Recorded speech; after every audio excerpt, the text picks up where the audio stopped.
नमस्कार दोस्तों, स्वागत है आप सभी का शर्मा अकेडमी यूट्यूब चैनल में। आज हम आर की श्रृंखला के अंतर्गत ध्येय आईएएस कोचिंग संस्थान जो कि दिल्ली में स्थित है के द्वारा आर 2023 प्रारंभिक परीक्षा के लिए कराई जा रही टेस्ट सीरीज को सॉल्व करेंगे। तो फ्रेंड्स, इस वीडियो को शुरू से लेकर के अंत तक जरूर देखिएगा। और हाँ फ्रेंड्स, अगर आपने अभी तक हमारे चैनल को लाइक, शेयर और सब्सक्राइब नहीं किया है तो प्लीज़ कर लीजिए और साथ ही बेल आइकन भी प्रेस कर लीजिए, जिससे कि इसी तरह की वीडियो आपको सबसे पहले मिल सके। अगर आप ध्येय आईएएस कोचिंग संस्थान से संपर्क करना चाहते हैं तो उसका एड्रेस आपको और कॉन्टैक्ट नंबर आपको इस वीडियो के डिस्क्रिप्शन बॉक्स में मिल जाएगा। आज की इस श्रृंखला के अंतर्गत हम टेस्ट 3, जिसमें सामान्य अध्ययन का फुल टेस्ट है और मार्च मंथ का करंट अफेयर शामिल है, को सॉल्व करेंगे। तो चलिए फ्रेंड्स, हम स्टार्ट करते हैं अपना वीडियो देना करते हुए और हम आते हैं अपने आज के पहले क्वेश्चन पर। ओके फ्रेंड्स, तो चलिए हम स्टार्ट करते हैं आज का हमारा पहला क्वेश्चन। निम्नलिखित में से कौन सा एक नगर का प्रतिवेशी या आसपास का क्षेत्र कहा जाता है? Option A umland, option B hinterland, option C A तथा बी दोनों, ऑप्शन डी इनमें से कोई नहीं। तो फ्रेंड्स, इसका जो सही आंसर है वह है ऑप्शन नंबर सी, यानी ए तथा दोनों।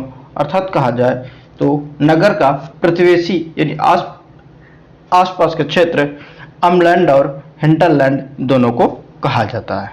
ओके फ्रेंड्स, और इस शब्द का प्रयोग फ्रांसीसी भूगोलवेत्ता आंद्रे एलिक्सन द्वारा किया गया था। ओके फ्रेंड्स, हम आगे चलते हैं अपने क्वेश्चन नंबर सेकंड पर। समुद्र तल के निकट नदियों के अपरदन के परिणाम स्वरूप निर्माण होता है। किसका होता है? ऑप्शन ए समप्राय मैदान का, ऑप्शन बी लोएस मैदान का, ऑप्शन सी कास्ट मैदान का, ऑप्शन डी हिमानी मैदान का।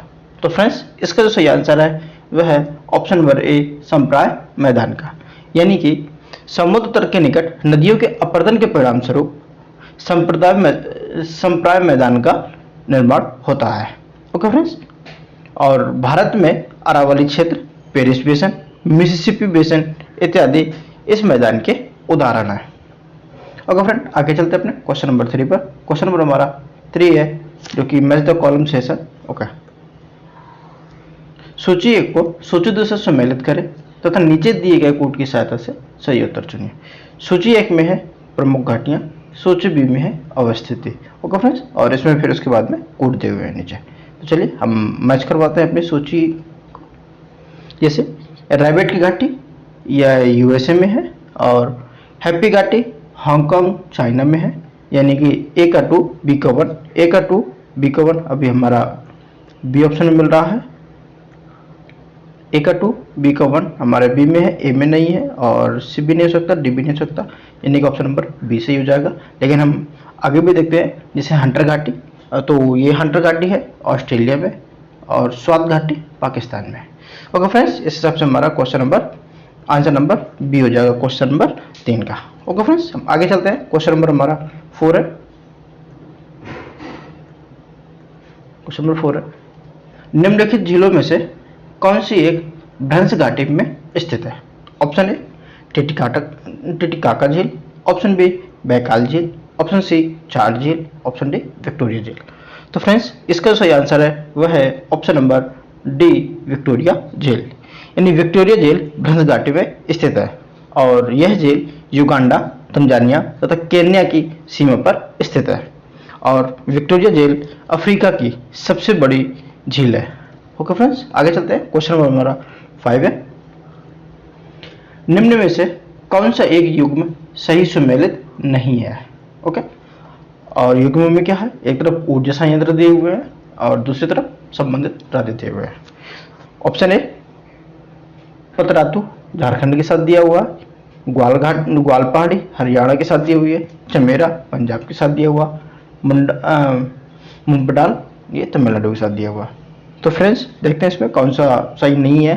तो जो ऑप्शन नंबर ए है पतरातू, यह झारखंड में ही है, यानी ताप ऊर्जा का एक वो है केंद्र, तो ये हमारा सही है। सेकेंड हमारा ग्वाल घाटी हरियाणा में ही स्थित है, ये सौर ऊर्जा का एक केंद्र है, तो ये भी सही है हमारा।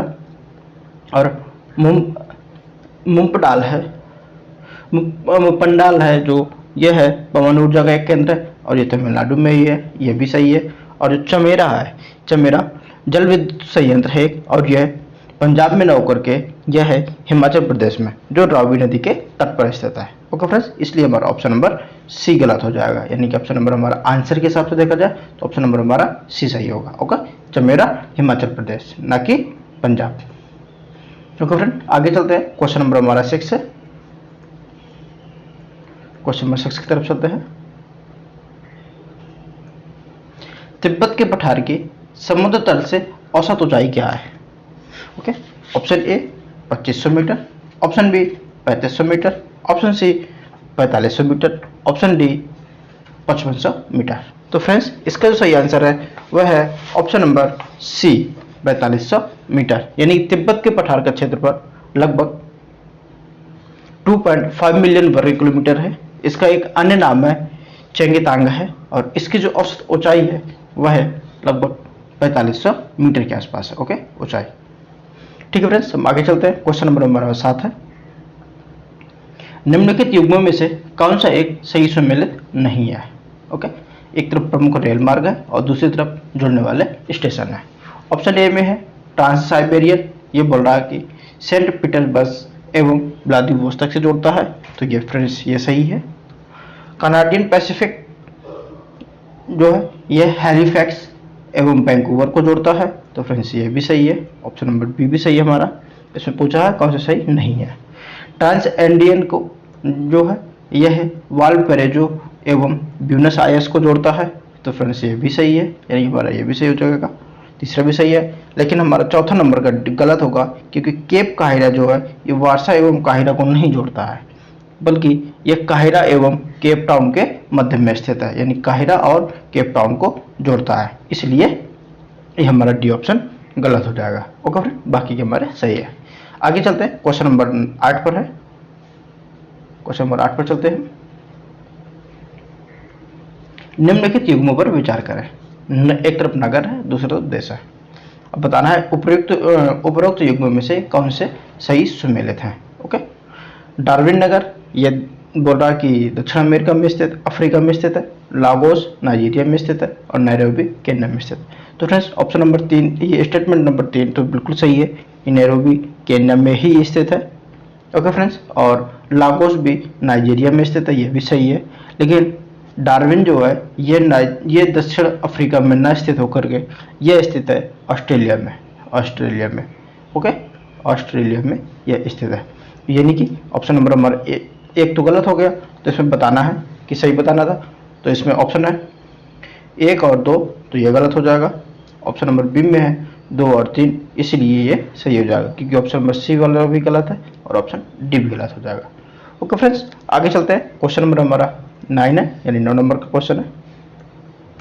निम्नलिखित में से किस एक को बुद्धिमान मानव का निकटतम पूर्वज माना जाता है? ऑप्शन ए क्रो-मैग्नन को, ऑप्शन बी ऑस्ट्रेलोपिथेकस को, ऑप्शन सी निएंडरथल मानव को, ऑप्शन डी साहेनथ्रोपस को। तो फ्रेंड्स, इसका जो सही आंसर है वो है ऑप्शन नंबर ए क्रो-मैग्नन को, यानी कि क्रो-मैग्नन को बुद्धिमान मानव का निकटतम पूर्वज माना जाता है और इसका विकास 30,000 से 50,000 वर्ष पूर्व हुआ था और इसके जो जीवाश्म में यूरोप, अफ्रीका एवं इजराइल में मिलते हैं। ओके फिर आगे चलते हैं क्वेश्चन नंबर 10 पर। अरल सागर निम्नलिखित में से किन दो देशों के मध्य स्थित है? ऑप्शन ए कजाकिस्तान और रूस के बीच, और ऑप्शन बी कजाकिस्तान और उज्बेकिस्तान के बीच, ऑप्शन सी कजाकिस्तान और तुर्कमेनिस्तान के बीच, ऑप्शन डी कजाकिस्तान और अजरबैजान के बीच। तो फ्रेंड्स, इसका जो सही आंसर है वह है ऑप्शन नंबर बी कजाकिस्तान और उज्बेकिस्तान के बीच, यानी कि अरल सागर कजाकिस्तान और उज्बेकिस्तान के मध्य स्थित है। यह मध्य एशिया में लोबड़ी झील की एक सबसे बड़ी झील है। ओके फ्रेंड्स, अरल सागर कोई सागर नहीं बल्कि एक झील है। ओके फ्रेंड्स, आगे चलते हैं। क्वेश्चन नंबर हमारा 11 होगा, देखते हैं क्या 11 में। ओके, निम्नलिखित पर विचार करें। स्टेटमेंट है और ये बोल रहा कि कौन कौन सा अफ्रीका महाद्वीप से संबंधित है, ये पूछ रहा है। तो स्टेटमेंट फर्स्ट है कि ड्रैंकेंसबर्ग पर्वत, सेकेंड है फेलाय, थर्ड है उत्तर मासा अंतरिक्ष।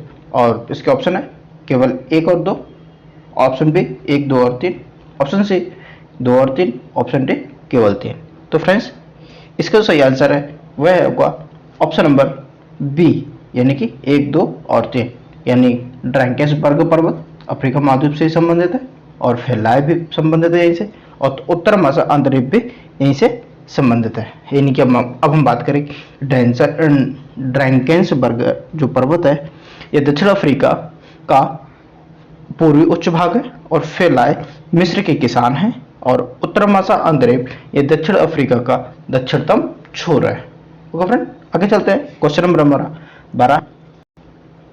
तो निम्नलिखित युग्म में से कौन सा एक सही सुमेलित है? ओके, एक तरफ पठार है, दूसरी तरफ दिशद्वीप है।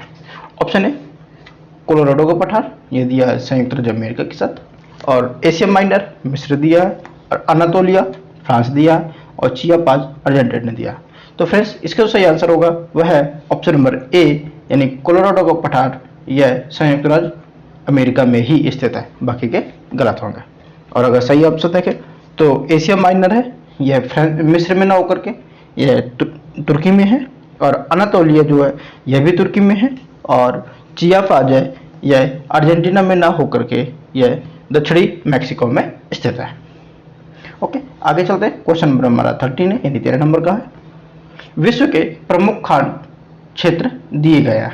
ओके, और बताना है इनमें से उपरोक्त में से कौन लौह अयस्क खनन क्षेत्र हैं। ओके, तो इसमें स्टेटमेंट में है लैब्राडोर गर्त, सेकेंड में है कारागांडाच बेसिन, और 3 में है सुपीरियर झील प्रदेश, और 4th में है टाइम प्राइस हिल।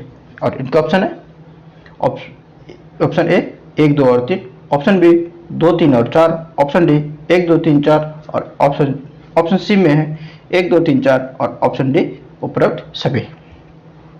तो फ्रेंड्स अगर इसका लौह अयस्क खनन क्षेत्र की बात करें तो इसका जो ऑप्शन नंबर सी सही होगा, क्योंकि लैब्राडोर गर्त ये लौह अयस्क खनन क्षेत्र है, और इसके बाद में सुपीरियर झील प्रदेश भी लौह अयस्क खनन क्षेत्र है, और टाइम प्राइस हिल भी खनन क्षेत्र है, जबकि कारागांडा बेसिन ये एक रूस का एक कोयला का क्षेत्र है, यानी कोयला की पेटी है। ओके फ्रेंड्स, हम आगे चलते हैं क्वेश्चन नंबर हमारा 14 है। निम्नलिखित में से कौन सा ऐसे कारक स्थानीय पवनों की उत्पत्ति के लिए उत्तरदायी है? और बताना है स्टेटमेंट है फर्स्ट में पर्वतों के ऊपरी भाग, सेकेंड है तटीय भूमियां, थर्ड है मरुस्थल।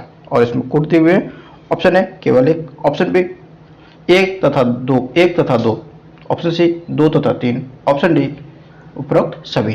तो फ्रेंड्स इसका जो सही आंसर होगा वह है ऑप्शन नंबर डी उपरोक्त सभी, यानी कि स्थानीय पवनों की उत्पत्ति के लिए जो कारक हैं वे सभी के सभी उत्तरदायी हैं, यानी पवनों के पर्वतों के ऊपरी भाग और तटीय भूमियां, और तीसरा है मरुस्थल। ओके फ्रेंड्स, अगला है क्वेश्चन नंबर हमारा 15 है, यानी कि नीलगिरी पहाड़ी का विस्तार है कहाँ है? तो देखते हैं नीलगिरी का पहाड़ी का विस्तार है, ऑप्शन ए तमिलनाडु राज्य में, ऑप्शन बी केरल राज्य में, ऑप्शन सी कर्नाटक राज्य में, ऑप्शन डी उपरोक्त सभी राज्यों में।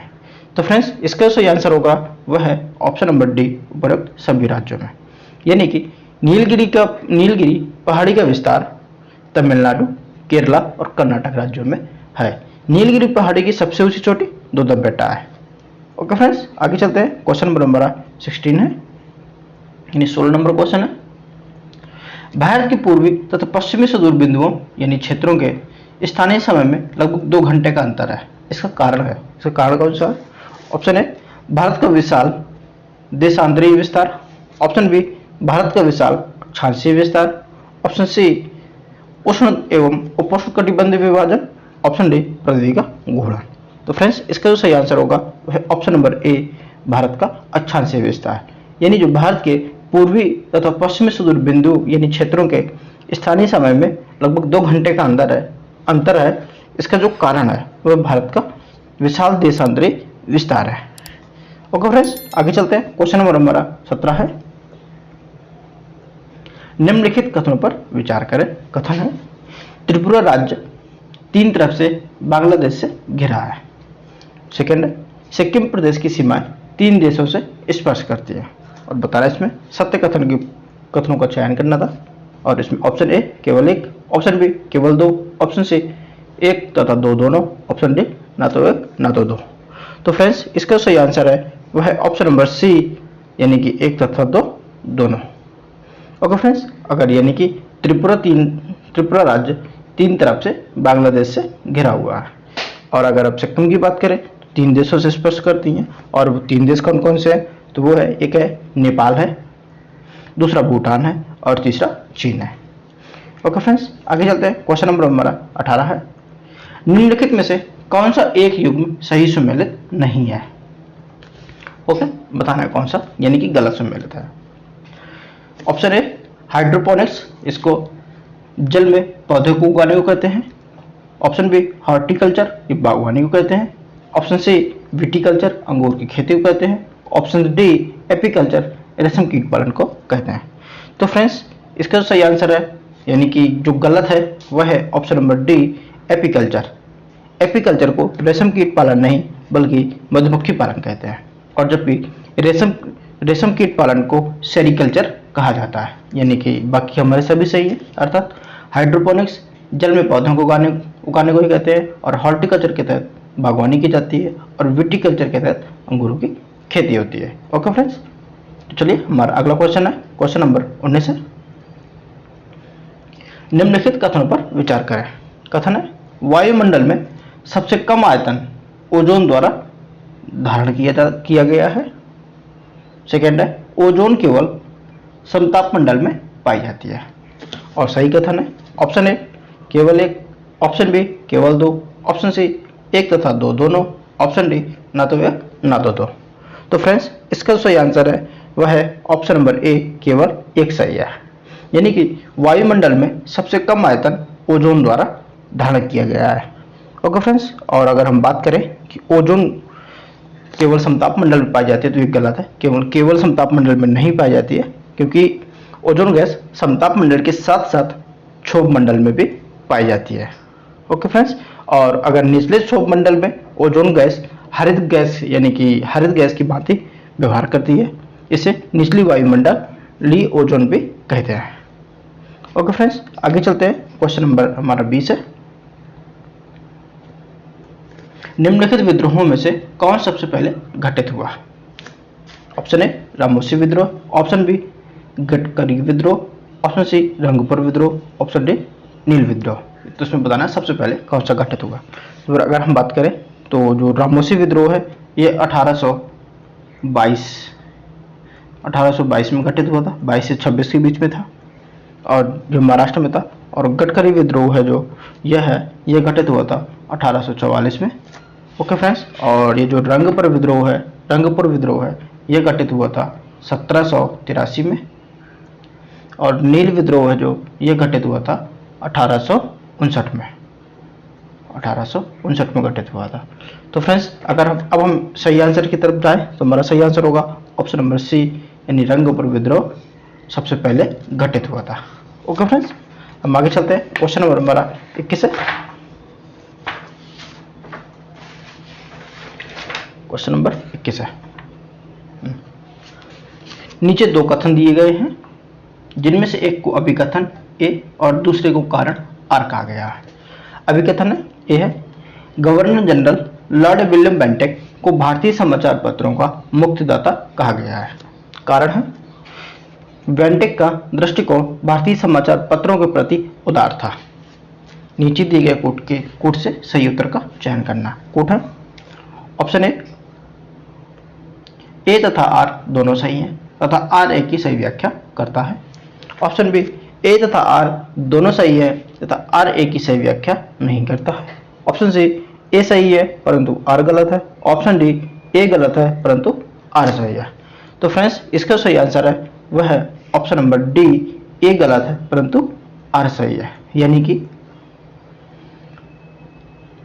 अगर हम बात करें कि समाचार पत्रों का मुक्तिदाता, भारतीय समाचार पत्रों को मुक्तिदाता लॉर्ड विलियम बेंटिक को नहीं बल्कि चार्ल्स मैडकॉक को माना जाता है, यानी कहा जाता है। ओके, बाकी का अगर देखा जाए कि कारण में कि बेंटेक का दृष्टिकोण भारतीय समाचार पत्रों के प्रति उदार था, तो यह सही है, बल्कि यह गलत है। यहाँ पर चार्ल्स मेटकॉफ होना चाहिए था। ओके, आगे चलते हैं। क्वेश्चन नंबर हमारा 22 है। निम्नलिखित ब्रिटिशकालीन आयोगों, आयोग या समितियों तथा उनके उद्देश्यों के युग्मों में से कौन से सही सुमेलित हैं? ओके, बताना है। यानी कि सप्रू आयोग बेरोजगारी की समीक्षा के लिए आया था, और हंटर आयोग शिक्षा की समीक्षा के लिए था, इनाम आयोग भूमि से संबंधी विवेचना थे। तो फ्रेंड्स, नीचे दिए गए कूट की सहायता से सही उत्तर का चयन करना है। इसमें से कूट है, ऑप्शन ए केवल 1 और 3 सही है, ऑप्शन बी 1 और 2 सही है, ऑप्शन सी 2 और 3 सही है, ऑप्शन डी उपरोक्त सभी सही है। तो फ्रेंड्स, इसका सही आंसर होगा वह है ऑप्शन नंबर डी, उपरोक्त सभी सही है। अर्थात सप्रू आयोग यह 1934 में आया था और बेरोजगारी की समीक्षा के लिए ही आया था। ओके फ्रेंड्स, और जो हंटर आयोग है यह 1882 में आया था, शिक्षा के विकास के लिए ही आया था। और इनाम आयोग है यह 1852 में आया था और यह भूमि संबंधी विवेचना के लिए ही आया था। ओके फ्रेंड्स, आगे चलते हैं। क्वेश्चन नंबर हमारा 23 है। निम्नलिखित में से कौन स्थापना वर्ष के अनुसार प्रथम स्थान पर है? Option A Dutch East India Company, option B अंग्रेजी East India Company, option C पुर्तगाली East India Company, option D फ्रांसीसी ईस्ट इंडिया कंपनी। तो फ्रेंड्स, इसका सही आंसर होगा वह है, देखते हैं कि कौन सा कंपनी आए थे, यानी कि ऑप्शन नंबर, हालांकि इसका सही आंसर ऑप्शन नंबर सी है, पुर्तगाली ईस्ट इंडिया कंपनी प्रथम स्थान पर है। अगर अपन की स्थापना वर्ष की बात करें तो पुर्तगाली ईस्ट इंडिया कंपनी की स्थापना जो है 1498 में हुई थी। ओके, और जो सेकेंड है हमारा डच ईस्ट इंडिया कंपनी की स्थापना 1600 ईस्वी में हुई थी, ये 1600 में आई है। और अंग्रेजी ईस्ट इंडिया कंपनी है जो, यह 1602 में स्थापना हुई थी इसकी। और फ्रांसीसी ईस्ट इंडिया कंपनी की स्थापना 1664 में हुई थी। ओके, इसको याद रखिएगा। तो यानी कि सबसे पहले किसकी हुई थी? पुर्तगाली ईस्ट इंडिया कंपनी की स्थापना हुई थी। आगे चलते हैं। क्वेश्चन नंबर 1 हमारा 24 है। पानीपत के तृतीय युद्ध में मराठों का नेतृत्व किया था, यानी किसने किया था? ऑप्शन ए नाना साहब ने, ऑप्शन बी बालाजी विश्वनाथ बालाजी ने, ऑप्शन सी सदाशिवराव भाऊ ने, ऑप्शन डी माधवराव ने। तो फ्रेंड्स, इसका जो सही आंसर होगा वह है ऑप्शन नंबर सी, सदाशिवराव भाऊ ने किया था। यानी कि पेशवा बाजीराव के समय पानीपत का तृतीय युद्ध, यानी कि 14 जनवरी 1761 को मराठों एवं अहमद शाह अब्दाली के मध्य में हुआ था। इस युद्ध में मराठों का नेतृत्व सदाशिवराव भाऊ ने किया था। पानीपत के तृतीय युद्ध में मराठों की हार हुई थी। ओके फ्रेंड्स, आगे चलते हैं। क्वेश्चन नंबर हमारा 25 है। 25 की तरफ चलते हैं। निम्नलिखित में से किस एक को सुभाष चंद्र बोस द्वारा आधुनिक राष्ट्रीय आंदोलन का आध्यात्मिक पिता कहा गया है? ऑप्शन ए स्वामी दयानंद सरस्वती को, ऑप्शन बी सुरेंद्रनाथ बनर्जी को, ऑप्शन सी गोपाल कृष्ण गोखले को, ऑप्शन डी स्वामी विवेकानंद को। तो फ्रेंड्स, इसका सही आंसर है वह है option number D, Swami Vivekananda को। यानी कि सुभाष चंद्र बोस ने आधुनिक राष्ट्रीय आंदोलन के आध्यात्मिक पिता स्वामी विवेकानंद को कहा था। ओके फ्रेंड्स, और अब बात करें कि स्वामी विवेकानंद ने रामकृष्ण परमहंस के शिष्य थे और 1897 ईस्वी में इन्होंने रामकृष्ण मिशन की स्थापना की थी। ओके फ्रेंड, आगे चलते हैं। क्वेश्चन नंबर हमारा 26 है। निम्न युग्मों पर विचार करें। युग्म क्या है? एक तरफ समाचार पत्र है, दूसरी तरफ प्रकाशक है, और बताना है कि कौन कौन से युग्म सही सुमेलित हैं। तो द पायनियर के सामने गांधी जी है, और नेशनल हेराल्ड के सामने जवाहरलाल नेहरू है, स्वदेश वाहिनी CR रेड्डी, और फ्री हिंदुस्तान तारकनाथ दास। तो इसके ऑप्शन जो होंगे वह है ऑप्शन नंबर ए 1 और 4 सुमेलित हैं, ऑप्शन बी 3 और 4 सुमेलित हैं, ऑप्शन सी 2 और 4 सुमेलित हैं, ऑप्शन डी 1, 3 और 4 सुमेलित हैं। तो फ्रेंड्स, इसका सही आंसर है वह है ऑप्शन नंबर सी, यानी 2 और 4 सुमेलित हैं। यानी कि हम बात करें तो नेशनल हेराल्ड जवाहरलाल नेहरू, यह सही है, और फ्री हिंदुस्तान तारकनाथ दास, यह भी सही है। जबकि पायनियर जो है यह महात्मा गांधी ना होकर के यहाँ पर आएगा जॉर्ज एलन थे प्रकाशक, और स्वदेश वाहिनी के जो प्रकाशक थे वह थे के रामकृष्ण पिल्लई थे, न कि CR रेड्डी। इसलिए हमारा फर्स्ट और तीसरा गलत हो जाएगा। ओके फ्रेंड्स, इसलिए हमारा ऑप्शन नंबर C सही होगा। आगे चलते हैं क्वेश्चन नंबर 27 पर। भारतीय राष्ट्रीय कांग्रेस के किस अधिवेशन में न्यायपालिका तथा कार्यपालिका को पृथक करने की मांग की गई थी? ऑप्शन ए 1886 ईस्वी में, ऑप्शन बी 1905 ईस्वी में, ऑप्शन सी 1903 ईस्वी में, ऑप्शन डी 1885 ईस्वी में। तो फ्रेंड्स, इसका जो सही आंसर है वह है ऑप्शन नंबर ए 1886 ईस्वी में। यानी कि फ्रेंड्स 1886 ईस्वी का कलकत्ता अधिवेशन था और इसके अध्यक्ष दादा भाई नौरोजी थे, और इसमें इन्होंने इसी अधिवेशन में न्यायपालिका तथा कार्यपालिका के पृथक्करण की बात की गई थी। ओके फ्रेंड्स, अब अगर हम 1905 ईस्वी के अधिवेशन की बात करें तो बनारस में अधिवेशन हुआ था और इसके अध्यक्ष GK गोखले थे, यानी गोपाल कृष्ण गोखले थे, और यहाँ पर स्वराज विषय पर पहली बार चर्चा हुई थी। और अगर हम 1903 ईस्वी के अधिवेशन की बात करें तो यह एक मद्रास अधिवेशन था और इसके अध्यक्ष थे ललित मोहन घोष थे, और यहाँ पर भारतीय विश्वविद्यालय एक्ट तथा सरकारी गोपनीयता कानून को वापस लेने की मांग की गई थी। और अगर हम 1885 ईस्वी के अधिवेशन की बात करें तो यह अधिवेशन बम्बई अधिवेशन था और इसके अध्यक्ष WC बनर्जी थे, और यहाँ पर भारतीय परिषद को बंद करने, भारतीय सिविल सेवा की परीक्षा भारत में किए जाने की मांग की गई थी। ओके फ्रेंड, आगे चलते हैं। क्वेश्चन नंबर हमारा 28 है। नीचे दो कथन दिए गए हैं जिनमें से एक को अभिकथन A और दूसरे को कारण R कहा गया है। अभिकथन है चार्ल्स वुड डिस्पैच 1854 को भारतीय शिक्षा का मैग्ना कार्टा भी कहा जाता है। कारण है इसमें पहली बार व्यापक स्तर पर शिक्षा हेतु सुझाव एवं घोषणा की गई, और बताना है नीचे दिए गए कूट से सही उत्तर का चयन करना है। कूट क्या है? ऑप्शन ए तथा R दोनों सही है तथा R A की सही व्याख्या करता है। ऑप्शन बी A तथा R दोनों सही है तथा R A की सही व्याख्या नहीं करता है। ऑप्शन सी A सही है परंतु R गलत है। ऑप्शन डी A गलत है परंतु R सही है। तो फ्रेंड्स, इसका सही आंसर होगा वह है ऑप्शन नंबर A सही है, यानी कि A तथा R दोनों सही हैं तथा R A की सही व्याख्या करता है। अर्थात चार्ल्स वुड डिस्पैच 1854 को भारतीय शिक्षा का मैग्ना कार्टा भी कहा जाता है, क्योंकि इसमें पहली बार व्यापक स्तर पर शिक्षा हेतु सुझाव एवं घोषणाएं की गई थी। अगर फ्रेंड, आगे चलते हैं। और इस समिति का जो गठन किया गया था वह लॉर्ड डलहौजी के समय किया गया था। ओके, आगे चलते हैं। क्वेश्चन नंबर हमारा 29 है। निम्नलिखित में से कौन सा एक युग्म सही सुमेलित नहीं है? ऑप्शन ए अवध किसान सभा बाबा रामचंद, ऑप्शन बी बिहार किसान सभा स्वामी सहजानंद, ऑप्शन सी कृषक प्रजा पार्टी फजलुल हक, ऑप्शन सी आंध्र प्रांतीय किसान सभा इंदुलाल याज्ञिक। तो फ्रेंड्स, इसका जो सही सुमेलित नहीं है वह होगा ऑप्शन नंबर डी, यानी कि ऑप्शन नंबर डी सही सुमेलित नहीं है। यानी आंध्र प्रांतीय किसान सभा का जो गठन है वह 1928 में NG रंगा द्वारा किया गया था, न कि इंदुलाल याज्ञिक द्वारा।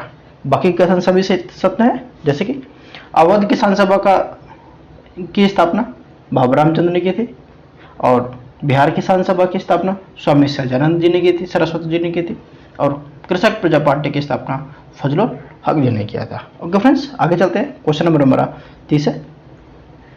लॉर्ड लिटन द्वारा निम्नलिखित में से किस युद्ध में अग्रगामी नीति का अनुसरण किया गया? ऑप्शन ए प्रथम आंग्ल अफगान युद्ध, ऑप्शन बी द्वितीय आंग्ल अफगान युद्ध, ऑप्शन सी तृतीय आंग्ल अफगान युद्ध, ऑप्शन डी इनमें से कोई नहीं। तो फ्रेंड्स, इसका जो सही आंसर होगा वह है ऑप्शन नंबर बी द्वितीय आंग्ल अफगान युद्ध, यानी कि लॉर्ड लिटन द्वारा द्वितीय आंग्ल अफगान युद्ध में अग्रगामी नीति यानी कि फॉरवर्ड पॉलिसी का अनुसरण किया गया था, और यह युद्ध 1878 से 80 के बीच में हुआ था, और गंडमक की संधि द्वारा इस युद्ध का अंत हुआ था। ओके फ्रेंड्स, नेक्स्ट चलते हैं क्वेश्चन नंबर हमारा 31 है। लॉर्ड कर्जन द्वारा वर्ष 1902 में पुलिस आयोग की नियुक्ति की गई, इसके अध्यक्ष थे कौन थे? Option A Andrews Fraser, option B Younghusband, option C Antony Francis, option D Scotman. तो फ्रेंड्स इसका जो सही आंसर है वह है option number A Andrews Fraser. यानी कि लॉर्ड कर्जन द्वारा वर्ष 1909 में पुलिस आयोग की नियुक्ति की गई थी, जिसके अध्यक्ष एंड्रूज फ्रेजर थे। ओके, और इस आयोग द्वारा पुलिस बल संख्या बढ़ाने, पुलिस अधिकारियों की सीधी नियुक्ति, पर्याप्त वेतन इत्यादि की सिफारिशें की गई थी। ओके फ्रेंड्स, आगे चलते हैं क्वेश्चन नंबर 32 हमारा। निम्नलिखित में से कौन सा अंग्रेजी यात्री कैप्टन हॉकिंस के साथ भारत आया था जिसने अनारकली की दंत कथा का उल्लेख किया है? Option A William Finch, option B Mildenhall, option C John Child, option D William Hedges. तो फ्रेंड्स इसका जो सही आंसर है वह है option number A William Finch. यानी अंग्रेजी यात्री विलियम फिंच कैप्टन हॉकिंस के साथ भारत आया था और इसने अनारकली की दंत कथा का उल्लेख किया है।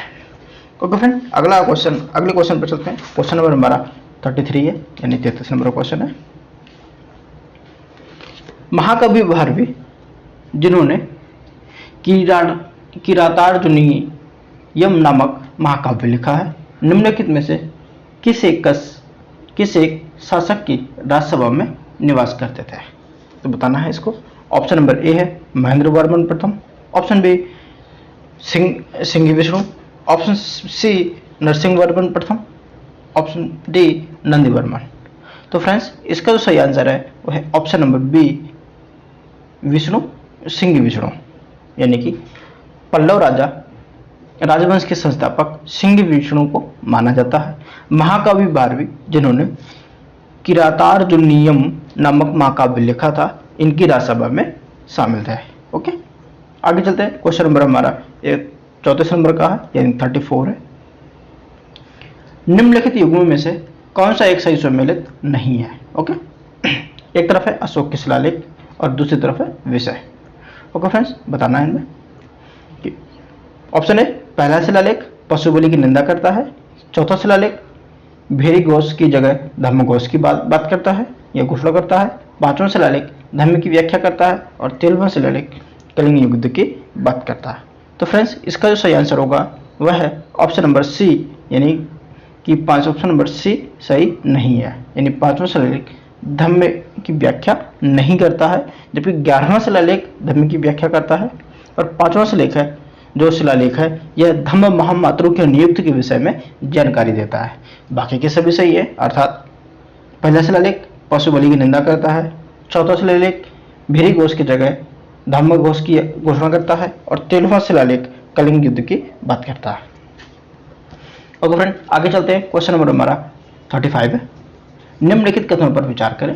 कथन है शैव धर्म का सबसे प्राचीन संप्रदाय पाशुपत संप्रदाय है। सेकंड है पाशुपत संप्रदाय की स्थापना लकुलिस ने की थी। और इसमें सत्य कथनों का चयन करना है। इसमें ऑप्शन ए केवल एक, ऑप्शन बी केवल दो, ऑप्शन सी एक तथा दो दोनों, ऑप्शन डी ना तो एक ना तो दो। तो फ्रेंड्स इसका सही आंसर होगा वह है ऑप्शन नंबर सी, अर्थात एक तथा दो दोनों सही है।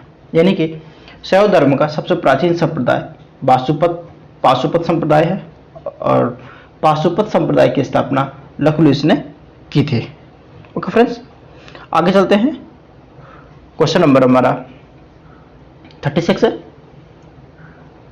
ऋग्वेद के किस मंडल में गायत्री मंत्र का उल्लेख मिलता है? ऑप्शन ए प्रथम मंडल में, ऑप्शन बी तृतीय मंडल में, ऑप्शन सी 10वें मंडल में, ऑप्शन डी 8वें मंडल में। तो फ्रेंड्स इसका जो सही आंसर है वह है ऑप्शन नंबर सी 10वें मंडल में। यानी गायत्री मंत्र का उल्लेख जो है ऋग्वेद के फ्रेंड्स इसका जो सही आंसर है 10वें मंडल में नहीं, इसका सही आंसर होगा ऑप्शन नंबर बी तीसरे मंडल में, तृतीय मंडल में। यानी ऋग्वेद में गायत्री मंत्र का उल्लेख तीसरे मंडल में मिलता है और ऋग्वेद में कुल 10 मंडल है और तीसरे मंडल के रचयिता जो है वह विश्वामित्र जी है। ओके फ्रेंड, आगे चलते हैं। क्वेश्चन नंबर हमारा 37 है। निम्नलिखित में से कौन से नवपाषाण काल से संबंधित है? भीमबेटका के गुफा चित्र, पशुपालन का प्रारंभ, थर्ड है मानव द्वारा सर्वप्रथम आग का प्रयोग, और फोर्थ पहिए का प्रयोग।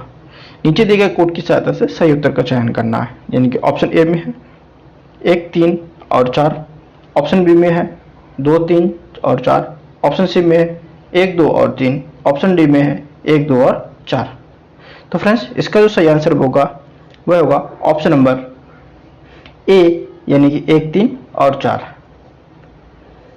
1, 3 और 4, यानी कि जो नवपाषाण काल से संबंधित है वह है भीमबेटका की गुफा चित्र और मानव द्वारा सर्वप्रथम आग का प्रयोग और पहिए का प्रयोग। ये नवपाषाण काल से संबंधित घटनाएं हैं। ओके फ्रेंड्स, और जबकि पशुपालन का प्रारंभ है यह मध्यपाषाण काल में प्रारंभ हुआ था। ओके फ्रेंड्स, आगे चलते हैं। क्वेश्चन नंबर हमारा अगला क्वेश्चन है, क्वेश्चन नंबर हमारा 38 होगा। हिंद महासागर में होने वाले व्यापार को नियंत्रित करने हेतु कार्टेज आर्मेडा व्यवस्था निम्नलिखित में से किसके द्वारा लागू की गई थी? ऑप्शन ए पुर्तगालियों द्वारा, ऑप्शन बी डचों द्वारा, ऑप्शन सी फ्रांसीसियों द्वारा, ऑप्शन डी अंग्रेजों द्वारा। तो फ्रेंड्स इसका सही आंसर है वह है ऑप्शन नंबर ए पुर्तगालियों द्वारा, यानी कि हिंद महासागर में होने वाले व्यापार को नियंत्रित करने हेतु कार्टेज आर्मेडा व्यवस्था पुर्तगालियों द्वारा लागू की गई थी। इस व्यवस्था के अनुसार कोई भी भारतीय या अरबी जहाज बिना परमिट के अरब सागर नहीं जा सकता था। पुर्तगाली क्षेत्रों से व्यापार करने के लिए मुगल सम्राट अकबर को भी कार्टेज लेना पड़ता था। ओके फ्रेंड्स, आगे चलते हैं। क्वेश्चन नंबर हमारा 39 है। धर्म तृतीय रत्न इशारा और शिवाजी की जीवनी किसकी प्रमुख रचनाएं हैं? ऑप्शन ए बाल Gangadhar Tilak, option B Lala Lajpat Rai, option C Jyotiba Phule, option D Dayanand Saraswati. तो फ्रेंड्स इसका जो सही आंसर है वह है ऑप्शन नंबर सी ज्योतिबा फूले की रचना है, यानी ज्योतिबा फूले की धर्म तृतीय रत्न, इशारा और शिवाजी की जीवनी यह इनकी रचनाएं हैं। ओके फ्रेंड्स, हम आगे चलते हैं। क्वेश्चन नंबर अगला है हमारा 40 है। महाराष्ट्र में भक्ति आंदोलन को लोकप्रिय बनाने वाले नामदेव संबंधित थे। किससे संबंधित थे? ऑप्शन ए राजर्षि संप्रदाय से, ऑप्शन बी वरकरी संप्रदाय से, ऑप्शन सी दीपक संप्रदाय से, ऑप्शन डी ब्रह्म संप्रदाय से। तो फ्रेंड्स इसका सही आंसर है वह है ऑप्शन नंबर बी वरकरी संप्रदाय से, यानी कि महाराष्ट्र में भक्ति आंदोलन को लोकप्रिय बनाने वाले नामदेव वरकरी संप्रदाय से संबंधित है और इनके गुरु ज्ञानेश्वर या ज्ञानदेव थे। इनके कुछ पद गुरु ग्रंथ साहिब में संकलित हैं। ओके फ्रेंड, अगला हमारा क्वेश्चन नंबर 41 है। बाबर द्वारा लड़े गए युद्धों का सही क्रम है।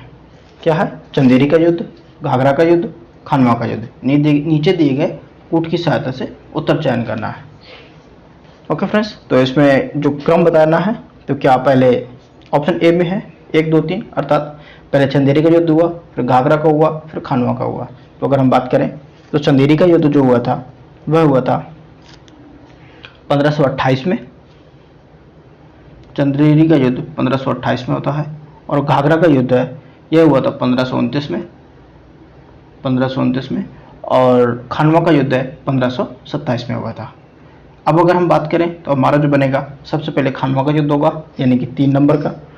तो हमारा सबसे पहले 3 होगा वैसा ही होगा, यानी कि ऑप्शन नंबर ए गलत हो जाएगा, ऑप्शन नंबर डी गलत हो जाएगा।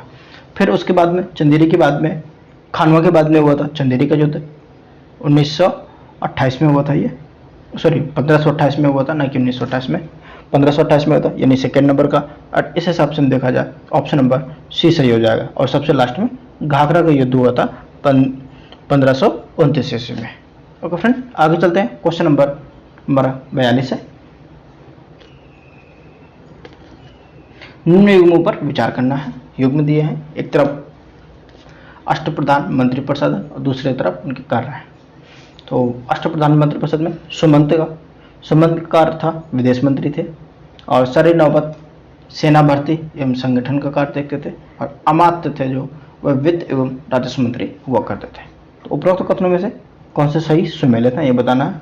तो इसका जो ऑप्शन है केवल 1 और 3, ऑप्शन बी 2 और 3, ऑप्शन सी 1 और 2, ऑप्शन डी 1, 2 और 3। तो फ्रेंड्स इसका जो सही आंसर है वह है ऑप्शन नंबर डी 1, 2 और 3, यानी कि ये सही, सभी के सभी सही इसमें लेते हैं। ओके, आगे चलते हैं अपना क्वेश्चन नंबर हमारा 43 है।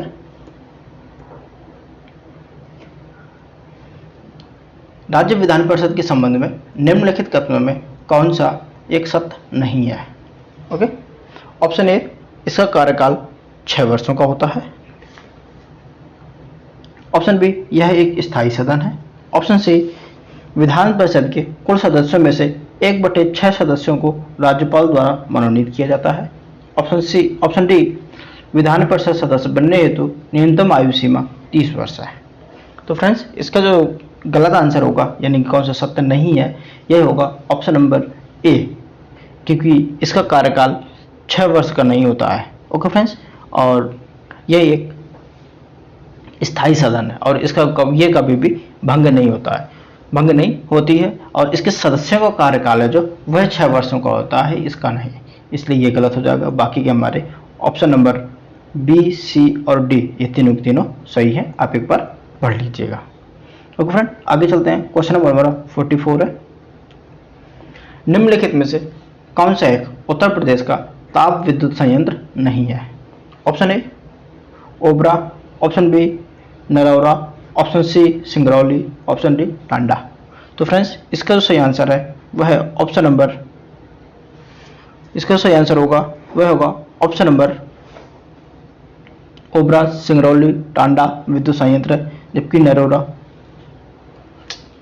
सॉरी फ्रेंड्स, इसमें जो ऑप्शंस हैं ये नरौरा ही सिर्फ उत्तर प्रदेश में है, नरौरा ही सिर्फ उत्तर प्रदेश में है, जबकि ओबरा, सिंगरौली और टांडा ये उत्तर प्रदेश में नहीं है। यानी कि इसका जो ऑप्शन जो इसमें बनना था, ये क्वेश्चन बनना था कि कौन सा उत्तर प्रदेश का ताप संयंत्र विद्युत ताप संयंत्र है, तो ऑप्शन नंबर बी सही हो जाता है।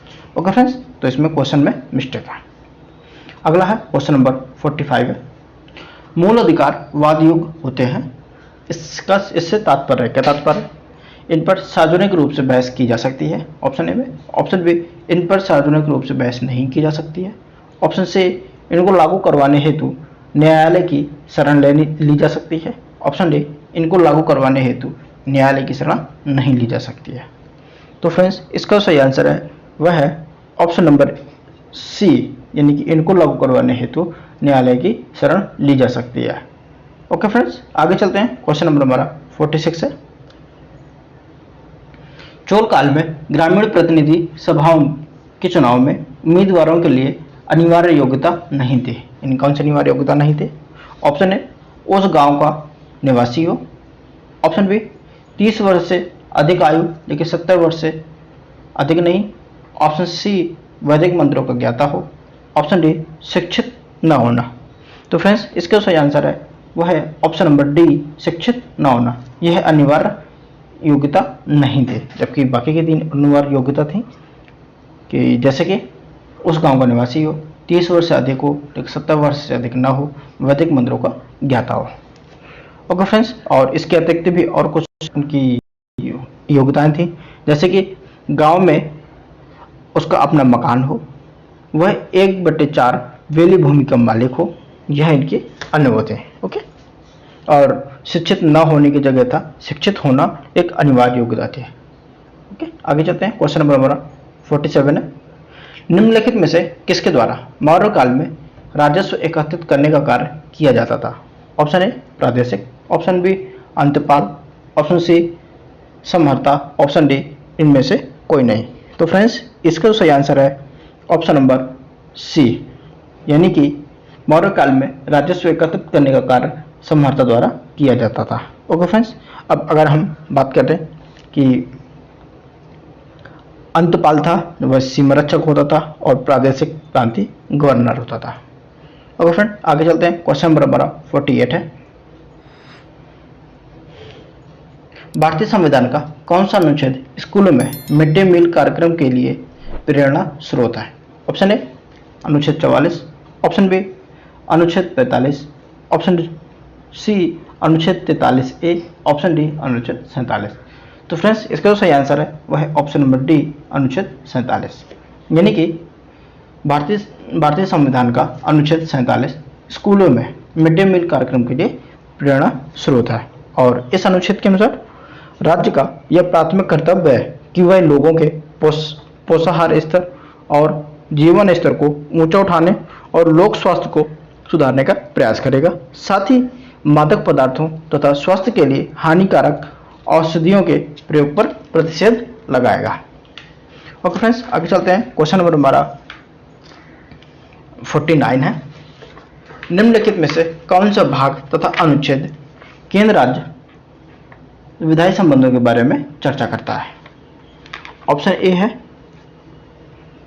भाग 11 अनुच्छेद 245 से 255।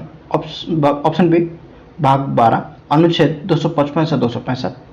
ऑप्शन सी भाग 10 से अनुच्छेद 230 से 250। ऑप्शन डी इनमें से कोई नहीं। तो फ्रेंड्स इसका जो सही आंसर है वह है ऑप्शन नंबर ए, यानी कि भाग 11 से अनुच्छेद 245 से 55। यानी कि संविधान के भाग 11 में अनुच्छेद 245 से 255 तक केंद्र राज्य संबंधों के बारे में चर्चा की गई है। ओके फ्रेंड्स, आगे चलते हैं। क्वेश्चन नंबर 50 है। निम्नलिखित में से किस वाद में उच्चतम न्यायालय द्वारा यह टिप्पणी की गई कि भाग 3 एवं भाग 4 के मध्य संतुलन संविधान का आधारभूत ढांचा है? ऑप्शन ए केशवानंद भारती बनाम भारत संघ। ऑप्शन बी मिनर्वा मिल बनाम भारत संघ। ऑप्शन सी सेंट स्टीफन वाद। ऑप्शन डी इनमें से कोई नहीं। तो फ्रेंड्स इसका जो सही आंसर होगा वह है ऑप्शन नंबर बी मिनर्वा मिल वाद भारत संघ। यानी कि मिनर्वा मिल वाद बनाम भारत संघवाद में उच्चतम न्यायालय द्वारा यह टिप्पणी की गई कि भाग 3 एवं भाग 4 के मध्य संतुलन संविधान का आधारभूत ढांचा है। इस वाद में उच्चतम न्यायालय ने यह कहा कि मूल अधिकार तथा नीति निर्देशक तत्व एक दूसरे के पूरक हैं। ओके फ्रेंड, आगे चलते हैं। क्वेश्चन नंबर हमारा 51 है। नीचे दो कथन दिए गए हैं जिनमें से एक को अभिकथन ए और दूसरे को कारण आर कहा गया है। अभिकथन प्राक्कलन समिति को स्थायी मितव्ययिता समिति भी कहा जाता है। सेकेंड है कारण है यह समिति सरकारी अव्यय रोकने की सिफारिश करती है। नीचे दिए गए कोड की सहायता से सही उत्तर का चयन करना है। कोड है इसमें कि ए तथा आर दोनों सही है तथा आर ए की सही व्याख्या करता है। ऑप्शन बी है ए तथा आर दोनों सही है किंतु आर ए की सही व्याख्या नहीं करता है। ऑप्शन सी है ए सही है परंतु आर गलत है। ऑप्शन डी है ए गलत है परंतु आर सही है। तो फ्रेंड्स इसका जो सही आंसर होगा वह है ऑप्शन नंबर ए, यानी ए तथा आर दोनों सही है और आर ए की सही व्याख्या भी करता है। अर्थात प्राक्कलन समिति को स्थायी मितव्ययिता समिति भी कहा जाता है क्योंकि यह समिति सरकारी अव्यय रोकने की सिफारिश करती है।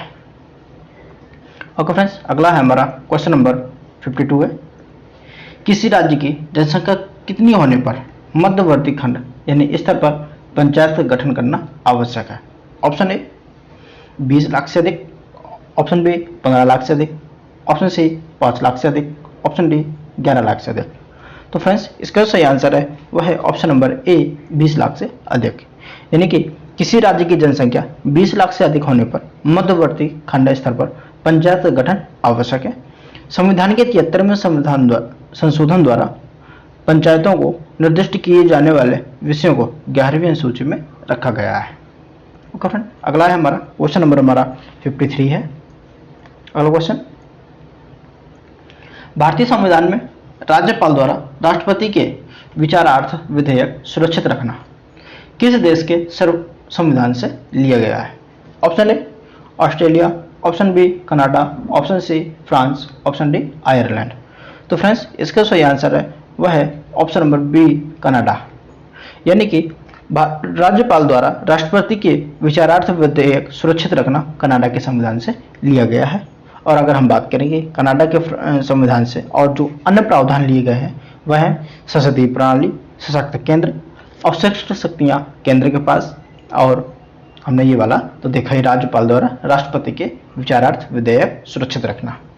और अब अगर फ्रांस की बात करें कि फ्रांस से क्या क्या लिया गया है, तो फ्रांस से लिया गया है गणतंत्रात्मक शासन प्रणाली, और ऑस्ट्रेलिया से प्रस्तावना की भाषा, समवर्ती सूची, केंद्र संबंध और शक्तियों के विभाजन लिया गया है। और आयरलैंड के संविधान से राज्य के नीति निर्देशक तत्व, राज्यसभा में विभिन्न क्षेत्रों से मनोनीत सदस्य और राष्ट्रपति का निर्वाचक मंडल लिया गया है। ओके फ्रेंड्स, आगे चलते हैं। क्वेश्चन नंबर 12 54 है। निम्नलिखित अनुच्छेदों में से एक केंद्र पर यह कर्तव्य आरोपित करता है कि वह बाह्य आक्रमण एवं आंतरिक अशांति से प्रत्येक राज्य की संरक्षा कर रहा है। यानी कौन सा अनुच्छेद है?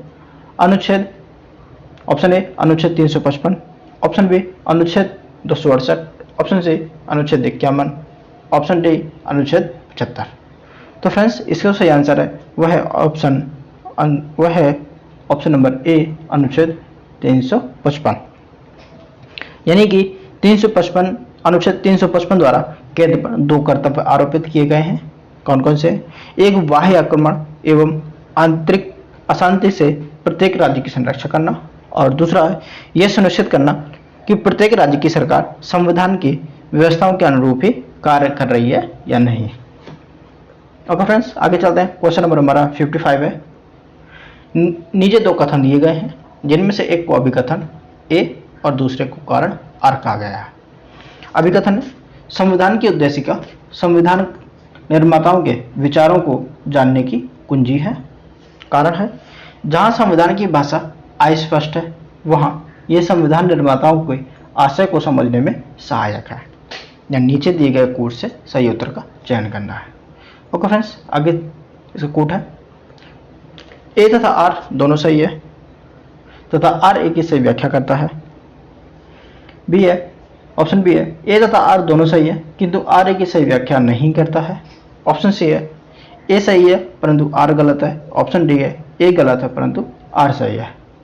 तो फ्रेंड्स, इसका सही आंसर है वह है ऑप्शन नंबर ए, यानी कि ए तथा आर दोनों सही है तथा आर ए की सही व्याख्या भी करता है। यानी कि संविधान की उद्देशिका संविधान निर्माताओं के विचारों को जानने की कुंजी है, क्योंकि जहां संविधान की भाषा अस्पष्ट है वहां यह संविधान निर्माताओं के आशय को समझने में सहायक है। ओके फ्रेंड्स, और आगे चलते हैं अपना क्वेश्चन नंबर हमारा 56 है। 56 है हमारा, निम्नलिखित कथनों में से कौन सा एक उच्चतम न्यायालय के परामर्शित क्षेत्राधिकार से के संबंध में सत्य नहीं है, यानी कि असत्य है। ऑप्शन ए, उच्चतम न्यायालय कभी भी स्वप्रेरणा से राष्ट्रपति को परामर्श नहीं देता है। ऑप्शन बी, सर्वोच्च न्यायालय द्वारा दिए गए परामर्श मानने को राष्ट्रपति बाध्य नहीं है। ऑप्शन सी, सर्वोच्च न्यायालय राष्ट्रपति को परामर्श देने हेतु बाध्य है। ऑप्शन डी, अनुच्छेद 143 सर्वोच्च न्यायालय को परामर्श संबंधी क्षेत्राधिकार प्रदान करता है। तो फ्रेंड्स, इसका जो सही आंसर है, यानी कि जो सत्य नहीं है, वह है ऑप्शन नंबर सी, यानी कि सर्वोच्च न्यायालय राष्ट्रपति को परामर्श देने हेतु बाध्य है। यह गलत है, क्योंकि परामर्श देने हेतु यह बाध्य नहीं है। ओके फ्रेंड्स, यानी कि सर्वोच्च न्यायालय राष्ट्रपति को परामर्श देने के लिए बाध्य नहीं है, जबकि अन्य कथन सत्य हैं, जैसे कि उच्चतम न्यायालय कभी भी स्वप्रेरणा से राष्ट्रपति को परामर्श नहीं देता और सर्वोच्च न्यायालय द्वारा दिए गए परामर्श को मानने हेतु राष्ट्रपति बाध्य नहीं है, और अनुच्छेद 143 सर्वोच्च न्यायालय को परामर्श संबंधी क्षेत्राधिकार प्रदान करता है। ओके फ्रेंड्स, आगे चलते हैं, हम अगला क्वेश्चन देखते हैं। क्वेश्चन नंबर 57 है हमारा, निम्नलिखित अनुच्छेदों में से किसके तहत राज्यसभा को यह अधिकार प्रदान किया गया है कि वह राष्ट्रीय हित में अखिल भारतीय सेवाओं के सृजन हेतु उपबंध कर सकती है? ऑप्शन ए, अनुच्छेद 315, ऑप्शन बी, अनुच्छेद 249, ऑप्शन सी, अनुच्छेद 312, ऑप्शन डी, अनुच्छेद 318। तो फ्रेंड्स, इसका सही आंसर है वह है ऑप्शन नंबर सी, अनुच्छेद 312। यानी कि अनुच्छेद 312 के तहत राज्यसभा को यह अधिकार प्रदान किया गया है कि वह राष्ट्रीय हित में नई अखिल भारतीय सेवाओं के सृजन हेतु उपबंध कर सकती है। अनुच्छेद 312 के अनुसार यदि राज्यसभा उपस्थित एवं मत देने वाले सदस्यों के 2/3 बहुमत से संकल्प द्वारा यह घोषित कर देती है कि राष्ट्र हित में सेवा का सृजन आवश्यक है, तो संसद विधि द्वारा एक या एक से अधिक अखिल भारतीय सेवाओं के सृजन हेतु को बंद कर सकती है। ओके फ्रेंड्स, आगे चलते हैं। क्वेश्चन नंबर हमारा 58 है। भारत का निर्वाचन आयोग निम्नलिखित में से किन चुनावों का अधीक्षण, नियंत्रण एवं निर्देशन करता है? कौन कौन से? फर्स्ट है राष्ट्रपति के चुनाव, सेकंड है उपराष्ट्रपति चुनाव का, थर्ड है राज्य विधानमंडल के चुनाव का, और फोर्थ है स्थानीय निकाय चुनाव का। नीचे दिए गए कोड का प्रयोग करते हुए सही उत्तर का चयन करना है। ओके, ऑप्शन ए 2, 3 और 4, option B 1, 2, 3, option C 1, 2, 3, 4, option D उपरोक्त सभी। तो फ्रेंड्स, इसका जो सही आंसर होगा वह होगा ऑप्शन नंबर बी, यानी कि 1, 2 और 3। यानी कि भारत का निर्वाचन आयोग राष्ट्रपति, उपराष्ट्रपति, संसद और राज्य विधानमंडल मंडलों के आम चुनाव तथा मध्यावधि चुनावों का अधीक्षण, नियंत्रण एवं निर्देशन करता है। स्थानीय निकायों यानी पंचायतों एवं नगर पालिकाओं का चुनाव राज्य निर्वाचन आयोग द्वारा संपन्न कराया जाता है। यानी कि हमारा ऑप्शन नंबर 4 ये वाला सही नहीं है, बाकी की ये तीनों सही है। ओके, आगे चलते हैं। क्वेश्चन नंबर हमारा 59 है। संविधान के किस अनुच्छेद के अंतर्गत अवशिष्ट विधायी शक्तियां केंद्र को प्रदान की गई हैं? ऑप्शन ए अनुच्छेद 250, ऑप्शन बी अनुच्छेद 249, ऑप्शन सी अनुच्छेद 248, ऑप्शन डी अनुच्छेद 226। तो फ्रेंड्स, इसका सही आंसर है वह है ऑप्शन नंबर सी अनुच्छेद 248। यानी कि संविधान के अनुच्छेद 248 के अंतर्गत अवशिष्ट शक्तियां केंद्र सरकार को प्रदान की गई हैं। अवशिष्ट शक्ति या ऐसी शक्तियों में ऐसे विषय होते हैं जो तीन ही सूचियों में से किसी भी सूची में शामिल नहीं है। ओके फ्रेंड्स, तो हम आगे चलते हैं। क्वेश्चन नंबर हमारा 60 है। भारतीय संविधान के अंतर्गत निम्नलिखित में से कौन सा से मूल कर्तव्यों में शामिल है? फर्स्ट है राष्ट्रगान का आदर करना, सेकंड है भारत की संप्रभुता, एकता एवं अखंडता की रक्षा करना, थर्ड है चुनाव में मतदान करना, ऑप्शन अगला है फोर्थ है अहिंसा से दूर रहना। तो फ्रेंड्स, इसके कोड हैं ऑप्शन नंबर ए 1 और 2, ऑप्शन बी 2 और 3, ऑप्शन सी 3 और 4, ऑप्शन डी उपरोक्त सभी। तो फ्रेंड्स, इसका सही आंसर है वह है ऑप्शन नंबर ए, ऑप्शन नंबर ए 1 और 2 सही है। यानी मूल कर्तव्यों के अंतर्गत राष्ट्रगान का आदर करना और भारत की संप्रभुता, एकता एवं अखंडता की रक्षा करना ये शामिल है, जबकि चुनाव में मतदान करना शामिल नहीं है और साथ ही अहिंसा से दूर करना भी मूल कर्तव्यों में शामिल नहीं है। ओके फ्रेंड्स, अब अगर मूल कर्तव्यों की बात करें तो भारतीय संविधान में मूल कर्तव्यों को रूस ग्रहण किया गया है और यह मूल संविधान में शामिल नहीं थे। इनको 42वें संविधान संशोधन अधिनियम 1976 से इन्हें भारतीय संविधान के भाग 4 का में सम्मिलित किया गया है। अनुच्छेद 51A में 11 मूल कर्तव्यों की सूची दी गई है। ओके फ्रेंड्स, आगे चलते हैं। क्वेश्चन नंबर हमारा 61 है। अगला क्वेश्चन 61 नंबर का, यानी कि क्वेश्चन है हमारा निम्नलिखित राज्यों में संघ के संपूर्ण राज्य का दर्जा प्राप्त करने के क्रम में सबसे अंतिम है कौन सा है? ऑप्शन ए यानी सबसे लास्ट में किसको राज्य का दर्जा मिला था? Option A Arunachal Pradesh, option B Sikkim, option C Nagaland, option D Himachal Pradesh. तो फ्रेंड्स, इसका जो सही आंसर है वह है option number A, Arunachal Pradesh को सबसे लास्ट में दर्जा मिला था। अब अगर हम बात करें तो नागालैंड को 1963 में मिल गया था, इसको 1963 में मिला था। और अगर हम सिक्किम की बात करें तो 1975 में मिला था, इसको 1975 में। और हिमाचल प्रदेश को 1971 में मिल गया था दर्जा राज्य का, और अरुणाचल प्रदेश को मिला है 1987 में। ओके फ्रेंड्स, इसलिए हमारा ऑप्शन नंबर ए सही हो जाएगा। अगला है क्वेश्चन नंबर हमारा 62 है। नीचे दो कथन दिए गए हैं जिनमें से एक को अभिकथन ए और दूसरे को कारण आर कहा गया है। अभिकथन है उत्तल दर्पण का प्रयोग साइड मिरर के रूप में वाहनों में होता है। कारण है उत्तल दर्पण का दृश्य क्षेत्र अधिक होता है। नीचे दिए गए कोड से सही उत्तर का चयन कीजिए और इसमें ऑप्शन है। ऑप्शन नंबर ए तथा आर दोनों सही है। सेकेंड है तथा आर ए की सही व्याख्या करता है। ऑप्शन नंबर बी, ए तथा आर दोनों सही है किंतु आर ए की सही व्याख्या नहीं करता है। थर्ड है ए सही है परंतु आर गलत है। फोर्थ है ए गलत है परंतु आर सही है। तो फ्रेंड्स इसका जो सही आंसर है वह है ऑप्शन नंबर ए, यानी कि ए तथा आर दोनों सही है और तथा आर ए की सही व्याख्या भी करता है। यानी कि उत्तल दर्पण का प्रयोग साइड मिरर के रूप में वाहनों में होता है क्योंकि उत्तल दर्पण का दृश्य क्षेत्र अधिक होता है। ओके फ्रेंड्स, आगे चलते हैं। क्वेश्चन नंबर हमारा 63 है, यानी 63 नंबर क्वेश्चन है। निम्न युग्मों में से कौन सा एक सही सुमेलित है? ऑप्शन ए क्रोमेटोलॉजी, विभिन्न रंगों का अध्ययन। ऑप्शन बी इक्थियोलॉजी, मछलियों का अध्ययन। ऑप्शन सी होरोलॉजी, समय का अध्ययन। ऑप्शन डी सभी उपरोक्त सभी सही सुमेलित हैं।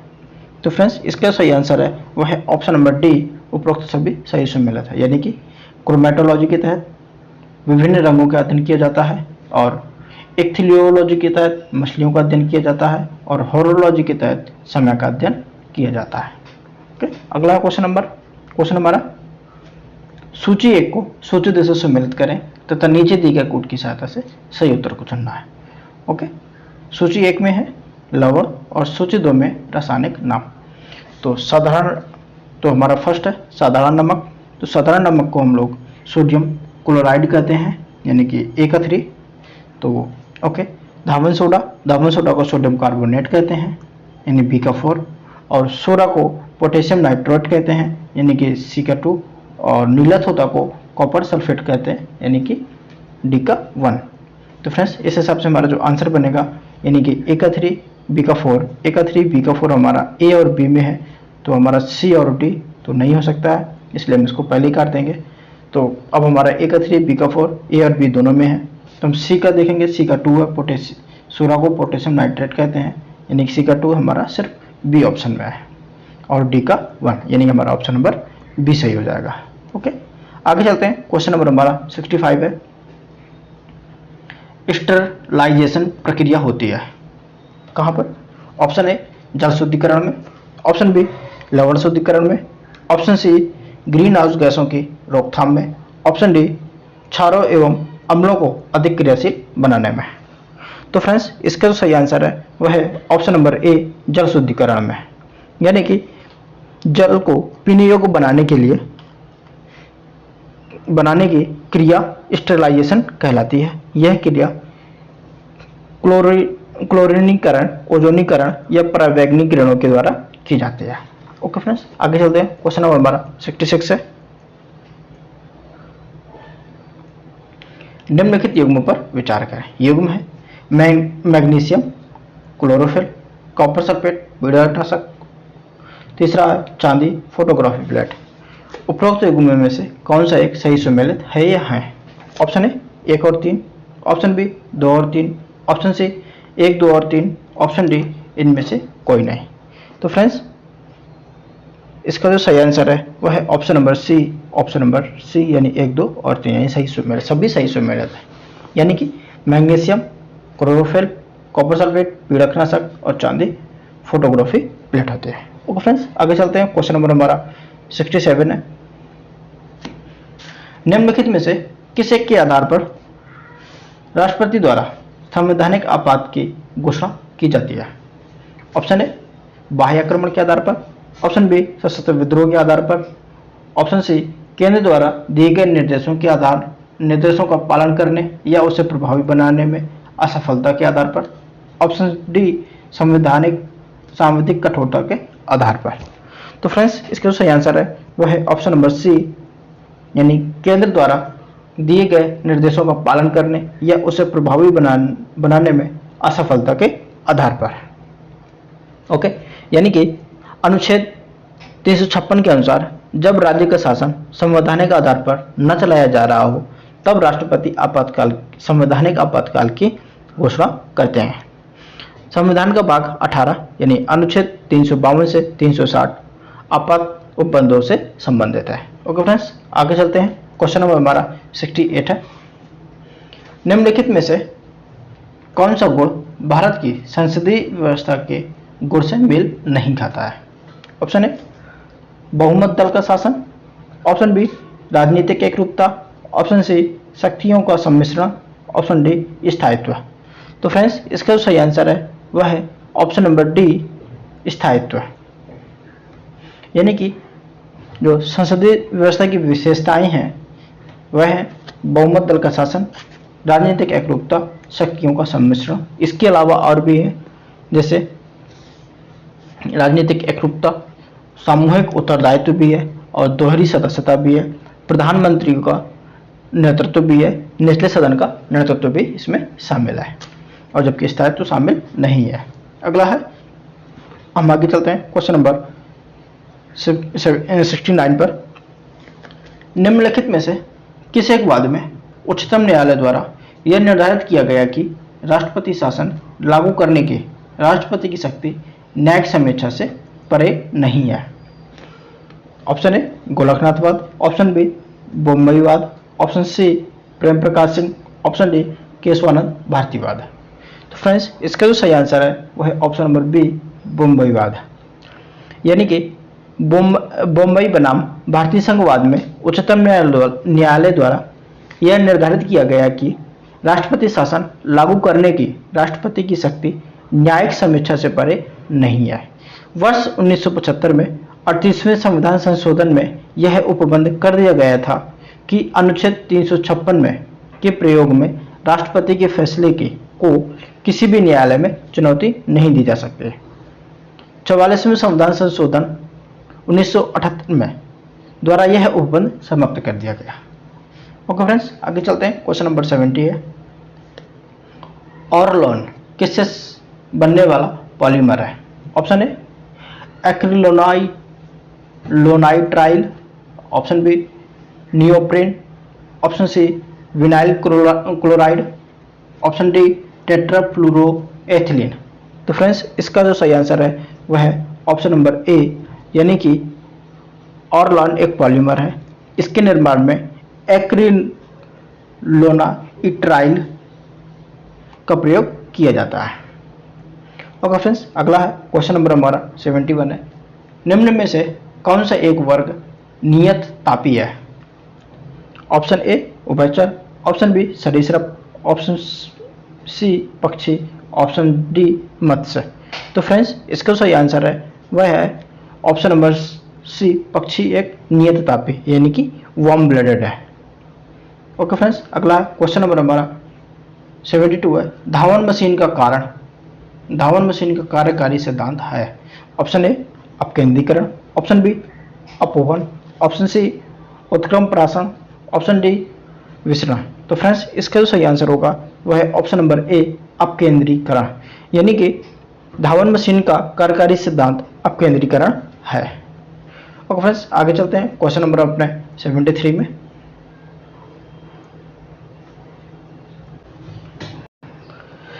निम्न युग्मों में से कौन सा सही सुमेलित है? एक तरफ सवाल है, एक तरफ उपयोग है। ऑप्शन ए क्लोरेला एंटीबायोटिक है, ऑप्शन बी एनाबेना नाइट्रोजन स्थिरीकरण, option C laminaria iodine, option D उपरोक्त सभी सही सुमेलित हैं। तो फ्रेंड्स, इसका जो सही आंसर है वो ऑप्शन नंबर डी है, यानी कि उपरोक्त सभी सही सुमेलित हैं। यानी कि क्लोरेला एंटीबायोटिक में प्रयोग होता है, जबकि एनाबेना नाइट्रोजन स्थिरीकरण में प्रयोग होता है और लेमिनेरिया आयोडीन में प्रयुक्त होता है। ओके फ्रेंड्स, अगला है क्वेश्चन नंबर 74 है। नैनो टेक्नोलॉजी के अध्ययन में किया जाता है, क्या किया जाता है? ऑप्शन ए 1000 नैनोमीटर से छोटे पार्टिकल्स का, ऑप्शन बी 10 नैनोमीटर से छोटे पार्टिकल्स का, ऑप्शन सी 100 नैनोमीटर से छोटे पार्टिकल्स का, ऑप्शन डी 1 नैनोमीटर से छोटे पार्टिकल का। तो फ्रेंड्स, इसका जो सही आंसर है वह है ऑप्शन नंबर सी, 100 नैनोमीटर से छोटी पार्टिकल्स का अध्ययन किया जाता है नैनो टेक्नोलॉजी के तहत। और फ्रेंड्स अगला है क्वेश्चन नंबर हमारा 75 है। निम्नलिखित कथनों पर विचार करें। कथन है, पादपों में कोशिका भित्ति सेलुलोज की बनी होती है। सेकंड है, कवकों में कोशिका भित्ति काइटिन की बनी होती है। सत्य कथन का चयन करना है इसमें। ऑप्शन ए केवल एक, ऑप्शन बी केवल दो, ऑप्शन सी एक तथा दो दोनों, ऑप्शन डी ना तो एक ना तो दो। तो फ्रेंड्स इसका जो सही आंसर है वह है ऑप्शन नंबर सी, यानी कि एक और दो दोनों सही है। अर्थात पादपों में कोशिका भित्ति सेलुलोज की बनी होती है और कवकों में कोशिका भित्ति काइटिन की बनी होती है। ओके फ्रेंड्स आगे चलते हैं। क्वेश्चन नंबर हमारा 76 है। क्वेश्चन नंबर 66 है। प्रकाश संश्लेषण की प्रक्रिया में आवश्यक जल का अवशोषण किया जाता है, यानी किसके द्वारा? ऑप्शन ए तने द्वारा, ऑप्शन बी जड़ द्वारा, ऑप्शन सी पत्तियों द्वारा, ऑप्शन डी भ्रूण द्वारा। तो फ्रेंड्स इसका जो सही आंसर है वह है ऑप्शन नंबर बी जड़ द्वारा, यानी प्रकाश संश्लेषण की प्रक्रिया में जल में आवश्यक जल का अवशोषण जल द्वारा किया जाता है। ओके फ्रेंड आगे चलते हैं। क्वेश्चन नंबर हमारा 77 है।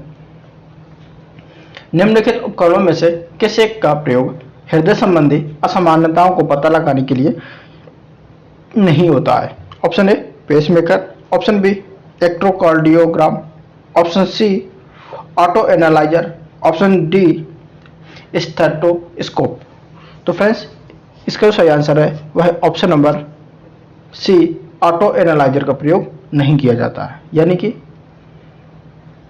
हृदय संबंधी असामान्यताओं का पता लगाने के लिए पेसमेकर, इलेक्ट्रोकार्डियोग्राम और स्टेथोस्कोप का प्रयोग किया जाता है, जबकि ऑटो एनालाइजर का प्रयोग ग्लूकोज, यूरिया, कोलेस्ट्रॉल की जांच हेतु किया जाता है।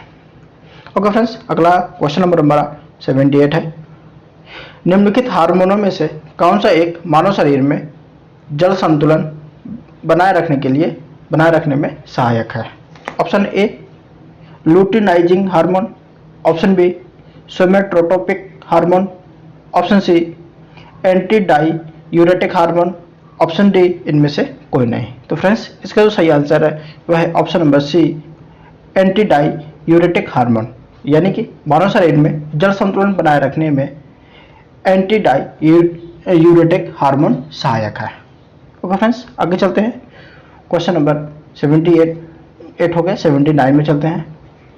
लैंगरहैंस की द्वीपिका निम्नलिखित में से किस एक अंग का भाग है? ऑप्शन ए अमाशय, ऑप्शन बी अग्नाशय, ऑप्शन सी पित्ताशय, ऑप्शन डी छोटी आंत। तो फ्रेंड्स इसका जो सही आंसर है वह है ऑप्शन नंबर बी अग्नाशय, यानी कि लैंगरहैंस की द्वीपिका अग्नाशय का एक भाग है। ओके फ्रेंड्स आगे चलते हैं। क्वेश्चन नंबर हमारा 80 है।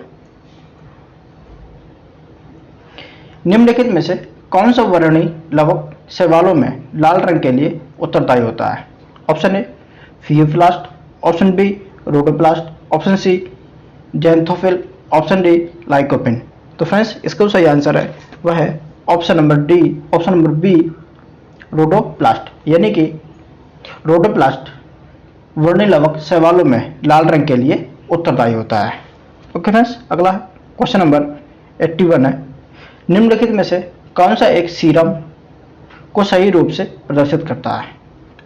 ऑप्शन ए है plasma plus fibrinogen, option B है RBC minus fibrinogen, option C है plasma minus fibrinogen, option D है इनमें से कोई नहीं। तो फ्रेंड्स इसका जो सही आंसर है वह है ऑप्शन नंबर सी, यानी कि सीरम को जो सही रूप से प्रदर्शित करता है वह है प्लाज्मा माइनस फाइब्रिनोजन, अर्थात प्लाज्मा रक्त का अजीवित तरल भाग होता है। रक्त में लगभग 60% भाग प्लाज्मा होता है। यह पचे हुए भोजन एवं हार्मोन का शरीर में संवहन करता है। जब प्लाज्मा में फाइब्रिनोजन नामक प्रोटीन निकाल लिया जाता है प्लाज्मा में से, तो शेष प्लाज्मा को सीरम कहा जाता है। ओके फ्रेंड्स आगे चलते हैं। क्वेश्चन नंबर 82 है। किसानों को उनकी उपज का बेहतर मूल्य दिलाने तथा कृषि जिनसों के पारदर्शी व्यापार को सुनिश्चित करने हेतु ई नाम पोर्टल का शुभारंभ कब किया गया था? ऑप्शन ए अप्रैल 2016 में, ऑप्शन बी मई 2017 में, ऑप्शन सी अप्रैल 2018 में, ऑप्शन डी मई 2018 में। तो फ्रेंड्स इसका जो सही आंसर है वह ऑप्शन नंबर ए अप्रैल 2016 में। यानी कि किसानों को उनकी उपज का बेहतर मूल्य दिलाने तथा कृषि जिनसों के पारदर्शी व्यापार को सुनिश्चित करने हेतु इनाम पोर्टल का शुभारंभ अप्रैल 2016 में किया गया था। इलेक्ट्रॉनिक व्यापार होने के कारण किसानों को उनकी उपज की गुणवत्ता के अनुरूप स्पर्धी मूल्य प्राप्त होता है या होता है। ओके फ्रेंड्स, आगे चलते हैं। क्वेश्चन नंबर 83 है। निम्नलिखित पर विचार करना है। होटल, रेस्तरां और गहरी कोयले की खाना है। उपरोक्त में से कौन से श्रम गहन उद्योग के अंतर्गत समाहित है? ओके फ्रेंड्स, ये बताना है। तो इसमें ऑप्शन ए 1 और 3, ऑप्शन बी 2 और 3, ऑप्शन सी 1 और 2, ऑप्शन डी उपरोक्त सभी। तो फ्रेंड्स इसका सही आंसर है वह है ऑप्शन नंबर डी उपरोक्त सभी।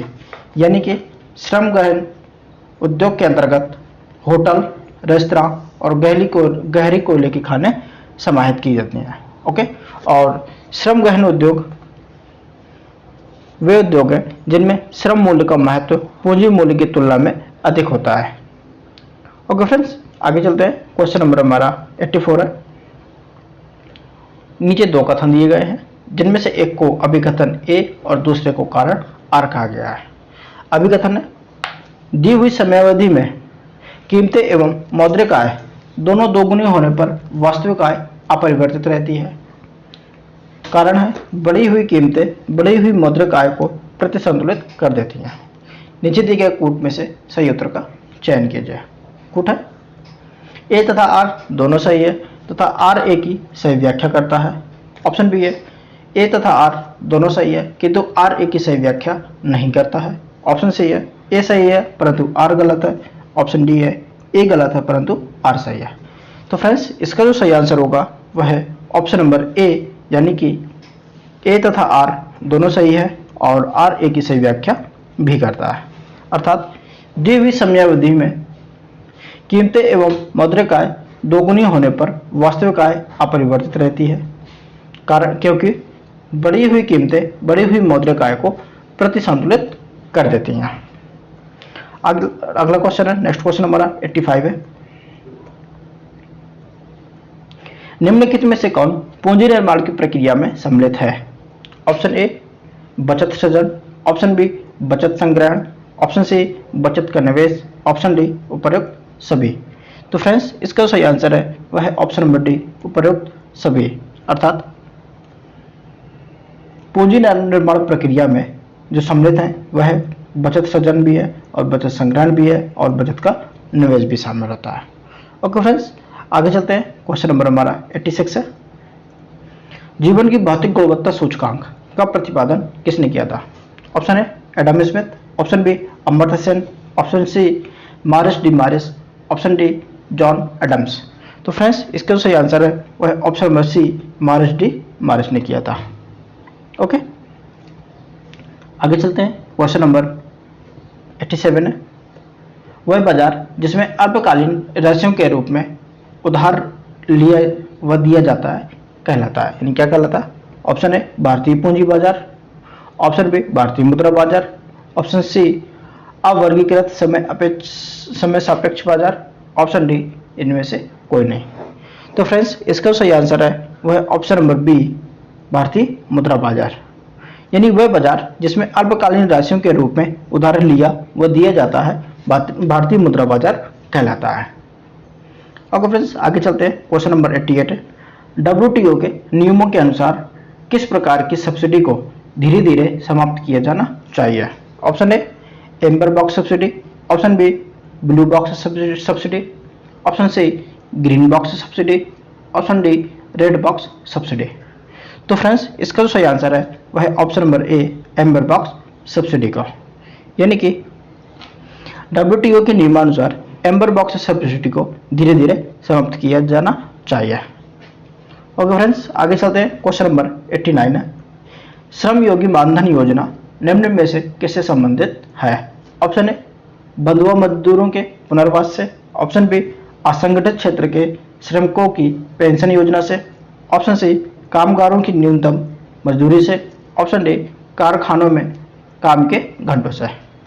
तो फ्रेंड्स, इसका सही आंसर है वह है ऑप्शन नंबर बी, असंगठित क्षेत्र के श्रमिकों की पेंशन योजना से संबंधित है। अर्थात श्रम योगी मानधन योजना 15 फरवरी 2019 को केंद्र सरकार द्वारा शुरू की गई और यह 15,000 रुपये से कम मासिक आय वाले असंगठित क्षेत्र के श्रमिकों के लिए एक पेंशन योजना है। 18 से 40 साल तक की आयु सीमा के पात्र व्यक्ति 70 वर्ष की आयु के बाद प्रत्येक माह 3,000 रुपये तक पेंशन प्राप्त कर सकते हैं। इस योजना में कुछ अंशदान लाभार्थी तथा शेष सरकार करेगी। ओके फ्रेंड्स, आगे चलते हैं। क्वेश्चन नंबर हमारा 90 है। नीचे दो कथन दिए गए हैं जिनमें से एक को अभिकथन ए और दूसरे को कारण आर कहा गया है। अभिकथन है, सार्वजनिक परियोजनाओं पर व्यय में वृद्धि आर्थिक मंदी के समय उठाया जाने वाला सबसे महत्वपूर्ण कदम है। कारण है, सार्वजनिक व्यय उत्पादन वृद्धि को प्रोत्साहित करता है एवं पूंजी निर्माण में मदद करता है। नीचे दिए गए कूट से सही उत्तर का चयन करना है। कूट है ऑप्शन ए तथा आर दोनों सही है तथा आर ए की सही व्याख्या करता है। ऑप्शन बी है ए तथा आर दोनों सही है किंतु आर ए की सही व्याख्या नहीं करता है। ऑप्शन सी है ए सही है परंतु आर गलत है। ऑप्शन डी है ए गलत है परंतु आर सही है। तो फ्रेंड्स, इसका जो सही आंसर है वह है ऑप्शन नंबर ए, अर्थात ए तथा आर दोनों सही है और आर ए की सही व्याख्या भी करता है। ओके, तो अगर हम देखें तो सार्वजनिक परियोजनाओं पर व्यय में वृद्धि आर्थिक मंदी के समय उठाया जाने वाला सबसे महत्वपूर्ण कदम है, क्योंकि सार्वजनिक व्यय उत्पादन वृद्धि को प्रोत्साहित करता है एवं पूंजी निर्माण में मदद करता है। ओके फ्रेंड्स, आगे चलते हैं। अपना क्वेश्चन नंबर 91 है। निम्नलिखित में कौन से वित्त मंत्रालय के कार्य हैं? ऑप्शन ए राजकोषीय नीति का निर्धारण, कथन 1 राजकोषीय नीति का निर्धारण, स्टेटमेंट 2 यानी कथन 2 सरकारी व्यय को नियंत्रित करना, कथन 3 मौद्रिक नीति का निर्धारण, कथन 4 बजट का राजस्व अनुमान तैयार करवाना है। तो फ्रेंड्स, इसके लिए जो कोड दिए हुए हैं सही उत्तर चयन करना है। कोड है ऑप्शन ए 1, 2 और 3, ऑप्शन बी 2, 3 और 4, ऑप्शन सी 1, 2 और 4, ऑप्शन डी उपरोक्त सभी। तो फ्रेंड्स, इसका सही आंसर है वह है ऑप्शन नंबर सी 1, 2 और 4, यानी कि वित्त मंत्रालय के जो कार्य है वह राजकोषीय नीति का निर्धारण करना, सरकारी व्यय को नियंत्रित करना और बजट का राजस्व अनुमान तैयार करवाना है। ओके फ्रेंड्स, जबकि मौद्रिक नीति का निर्धारण रिजर्व बैंक ऑफ इंडिया द्वारा किया जाता है। ओके फ्रेंड, आगे चलते हैं। क्वेश्चन नंबर हमारा 92 है, यानी कि 92 नंबर का क्वेश्चन है। निम्नलिखित कथनों पर विचार करना है। जो कथन है, कथन 1 है वर्ष के अधिकांश हिस्से में बेरोजगार रहने वाले व्यक्तियों की संख्या को सामान्य बेरोजगारी कहा जाता है। सेकेंड कथन है प्रच्छन्न बेरोजगारी प्राथमिक क्षेत्र के का एक महत्वपूर्ण लक्षण है और इसमें बताना है सत्य कथन को चयन करना है। ऑप्शन ए केवल 1, ऑप्शन बी केवल 2, ऑप्शन सी 1 और 2 दोनों, ऑप्शन डी ना तो 1 ना तो 2। तो फ्रेंड्स, इसका जो सही आंसर है वह है ऑप्शन नंबर सी 1 और 2 दोनों सत्य है, यानी कि वर्ष के अधिकांश हिस्से में बेरोजगार रहने वाले व्यक्तियों की संख्या को सामान्य बेरोजगारी कहा जाता है। सेकंड है प्रच्छन्न बेरोजगारी प्राथमिक क्षेत्र का एक महत्वपूर्ण लक्षण है। ओके फ्रेंड्स, आगे चलते हैं। क्वेश्चन नंबर हमारा 93 है। निम्नलिखित कथनों पर विचार किया जाए। कथन है शिक्षा में निवेश, कार्य प्रशिक्षण, स्वास्थ्य में निवेश, प्रवासन और सूचना उपरोक्त में से कौन से मानव पूंजी निर्माण के स्रोत हैं? ऑप्शन ए 1, 2 और 3 और 4, ऑप्शन बी 1, 2, 3 और 5, ऑप्शन सी 1, 2, 4 और 5, ऑप्शन डी उपरोक्त सभी। तो फ्रेंड्स, इसका सही आंसर है वह है ऑप्शन नंबर डी उपरोक्त सभी, यानी कि मानव पूंजी निर्माण की जो स्रोत है वह शिक्षा में निवेश है, कार्यस्थल प्रशिक्षण है, स्वास्थ्य में निवेश है और प्रवासन है और सूचना भी है। ओके फ्रेंड्स, आगे चलते हैं। क्वेश्चन नंबर 94 है, निम्नलिखित में से किस प्रकार की कृषि को कर्तन एवं दहन कृषि के रूप में भी जाना जाता है? ऑप्शन ए स्थानांतरित कृषि, ऑप्शन बी मिश्रित कृषि, ऑप्शन सी वाणिज्यिक कृषि, ऑप्शन डी गहन निर्वाह कृषि। तो फ्रेंड्स, इसका जो सही आंसर है वह होगा ऑप्शन नंबर ए स्थानांतरित कृषि, यानी स्थानांतरित कृषि को कर्तन एवं दहन कृषि के रूप में भी जाना जाता है। ओके फ्रेंड्स, और यह भारत के उत्तर पूर्वी भागों में प्रचलित है। ओके फ्रेंड्स, और इसके तहत वृक्षों को काटकर एवं जलाकर भूखंड साफ किया जाता है और उसके बाद में उस पर खेती की जाती है। ओके फ्रेंड, आगे चलते हैं। क्वेश्चन नंबर 95 है, निम्न युग्मों में से कौन सा एक सही सुमेलित है? ऑप्शन ए लाल क्रांति टमाटर से संबंधित है, भूरी क्रांति उर्वरक से संबंधित है, पीली क्रांति तिलहन से संबंधित है, और ऑप्शन डी उपरोक्त सभी सही सुमेलित है। तो फ्रेंड्स, इसका सही आंसर है वह है ऑप्शन नंबर डी, सभी सही सुमेलित हैं, यानी कि लाल क्रांति टमाटर से संबंधित है, भूरी क्रांति उर्वरक से संबंधित है और पीली क्रांति तिलहन उत्पादन से संबंधित है। ओके फ्रेंड्स, आगे चलते हैं। क्वेश्चन नंबर हमारा 96 है, महिलाओं को मुख्य धारा में लाने के उद्देश्य के साथ भारत में जेंडर बजटिंग का प्रारंभ किस बजट में किया गया था? ऑप्शन ए केंद्रीय बजट 2011-12 से, ऑप्शन बी केंद्रीय बजट 2007-8 से, ऑप्शन सी केंद्रीय बजट 2006-7 से, ऑप्शन सी केंद्रीय बजट 2005-6 से। तो फ्रेंड्स, इसका सही आंसर है वह है ऑप्शन नंबर डी, केंद्रीय बजट 2005-6 से, यानी कि महिलाओं को मुख्य धारा में लाने के उद्देश्य के साथ भारत में जेंडर बजटिंग का प्रारंभ केंद्रीय बजट 2005-6 से किया गया था। इस बजट द्वारा यह प्रयास किया जाता है कि महिलाओं को पुरुषों के समान ही विकास का लाभ प्राप्त हो सके। ओके फ्रेंड्स, आगे चलते हैं। क्वेश्चन नंबर हमारा 97 है, नीचे दो कथन दिए गए हैं, जिनमें से एक को कथन अभिकथन ए और दूसरे को कारण आर कहा गया है।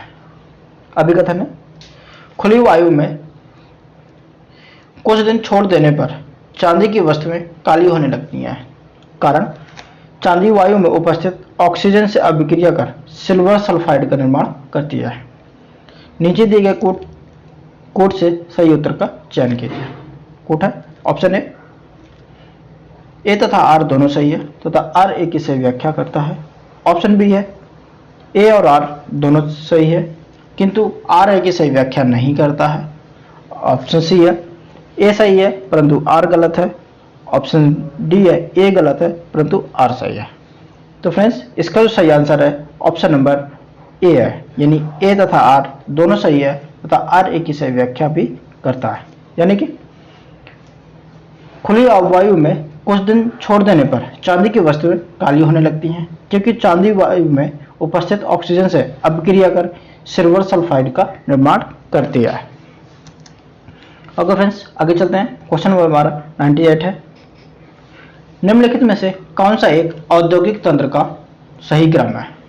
ऑप्शन ए प्रक्रम निर्गत निवेश, ऑप्शन बी निर्गत निवेश प्रक्रम, ऑप्शन सी प्रक्रम निवेश निर्गत, ऑप्शन डी निवेश प्रक्रम और निर्गत। तो फ्रेंड्स, इसका सही आंसर है वह ऑप्शन नंबर डी निवेश प्रक्रम और निर्गत औद्योगिक तंत्र का सही क्रम है। ओके फ्रेंड्स, अर्थात निवेश में कच्चे माल, श्रम परिवहन, विद्युत एवं अवसंरचना शामिल है। प्रक्रम में है कच्चे माल को परिष्कृत माल में बदला जाता है और निर्गत में अंतिम उत्पाद और इससे अर्जित आय होती है। ओके फ्रेंड्स, आगे चलते हैं। अपना क्वेश्चन नंबर हम 99 पर चलते हैं। एक घड़ी में 7:20 हो रहा है। आईने में देखने पर प्रतिबिंब का समय क्या होगा?